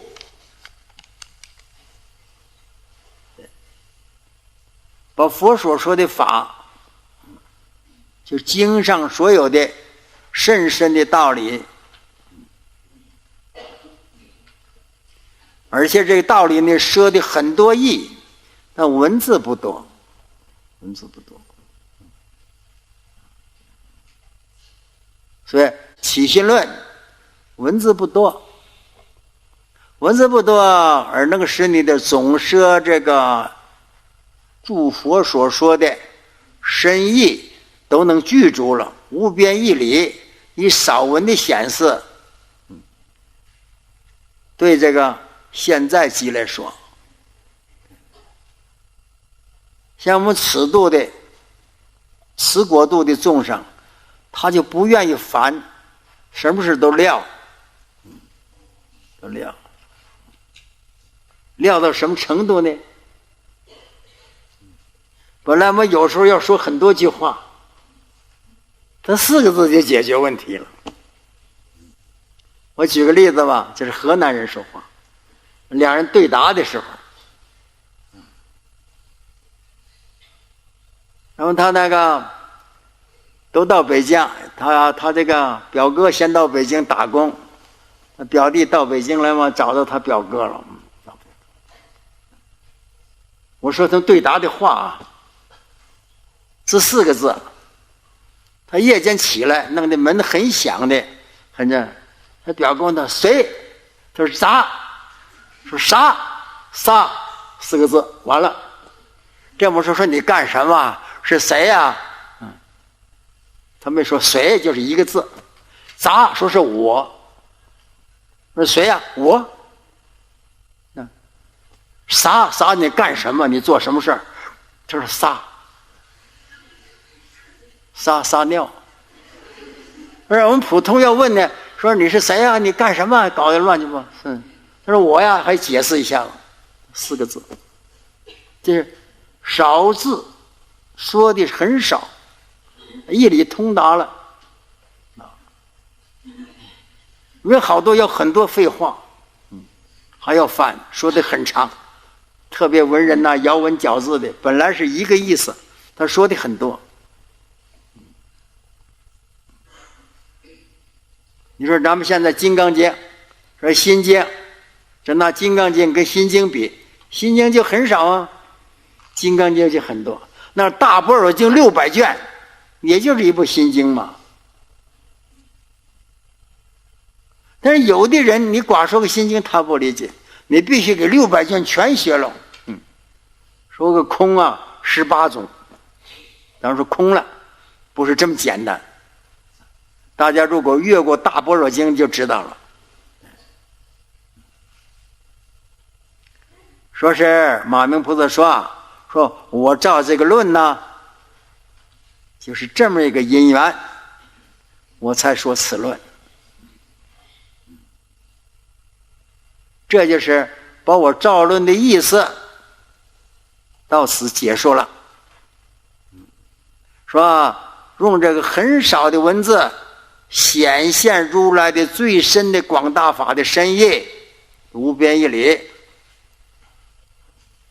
这叫斗机说法，对什么机说什么法。说有的人呢喜欢呢文字很少，义理很多。那我照这个论的目的就对这一类根基说的。那么上来解释说因缘就有这8种，其实还不了8种啊。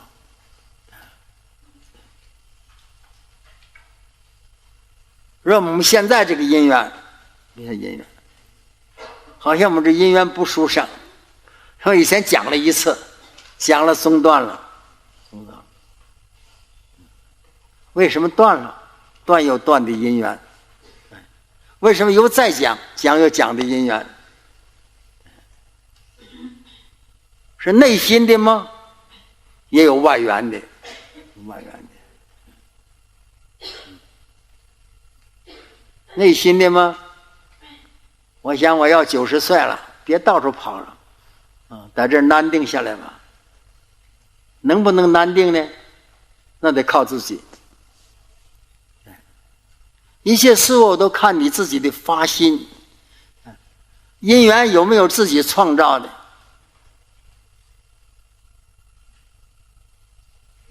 我们每个人想想你们出家的因缘，在家弟子不说了，他们能够到这儿来听的，想想我们自己的因缘，各个因缘说起来啊，我们现在每个人都有好几种因缘。现在我们好几百人的因缘太多了，太多了。好因缘吗？恶缘吗？善缘吗？管那恶缘善缘呢，无缘是聚不到一起的。那现在我们这没什么恶缘，对吧？我们都是善缘。但是这个善缘当中，有没有我们闻着大乘起信论的，能够好好的修行，修行开悟了，成佛了？那这是好因缘。有的生反感了，说啰啰巴嗦的说些什么，他听了半天没听懂，说些什么他也不知道。那这个呢，就是恶缘了。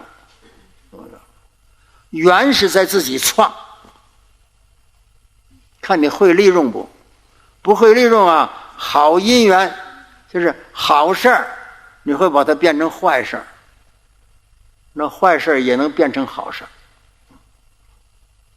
缘无定体，缘没有决定的，依法而立。依法而立嘛，就是法的道理来立。他一拿引磬嘛，我们就好了，不讲了。我们讲因缘分讲完了啊，下回讲利益分。好，祝大家吉祥。阿弥陀佛。摩诃言者总说有2，就是真如随着你所修行的缘，就是你这个字。要解释大乘的义啊，它有3种含义。一者体大，能够自己理解体相中3大了，能成这种体相中的3大，达到只有我们佛教讲的道理，菩提道所讲的理，真如的相，不是言说，不是语言，不是形象，不是造作，所以一切诸法为妄念而有差别。用你的心念呐，你关照你的心念，来消灭这些妄想的杂念。如果你修观的话，你顶好在你缘境妄念所缘的境上。当你没证得的真如之前，你必须得念，念完了才能契入真如。复次，此真如者，以言说分别有2种义呀。这个下头说个2个4句，离4句绝百非。当着真有个道友问我这个行般舟三昧的问题啊，说解释空不空？空呢？大家读到弥陀经，弥陀经6方佛是护持的，这一下就分别说啊。今是和前头我们讲的生灭心，现在说这个生灭因缘吧，一下就讲生。例如说咱们说虚空不是虚空，就咱们说火，咱们讲心生灭的时候，依着如来的藏心。你说我们这个房子好多种合起来的，大家要学教理的时候一定要懂得，这不是那说法帮助别人，或者说法依法自己修，也是这个含义。十觉意怎么产生的？因为依着本觉才有不觉了。咱们现在发的菩提心呢，是假的呀，不是真的呀，不是不真正菩提心。我们现在大乘经论讲到觉就是觉悟的觉，因为有我执，才起这个贪嗔痴等惑，在这个初地到9地这个中间还是有分别的，但是我们这个没成就啊，外头警员一来了，一动完全又没有了，全部没有了。例如说没有学佛的时候，没信佛的时候，如果你把思想换一下子，我这是做佛事呢，我做觉悟的事情，法身菩萨就是登了地了。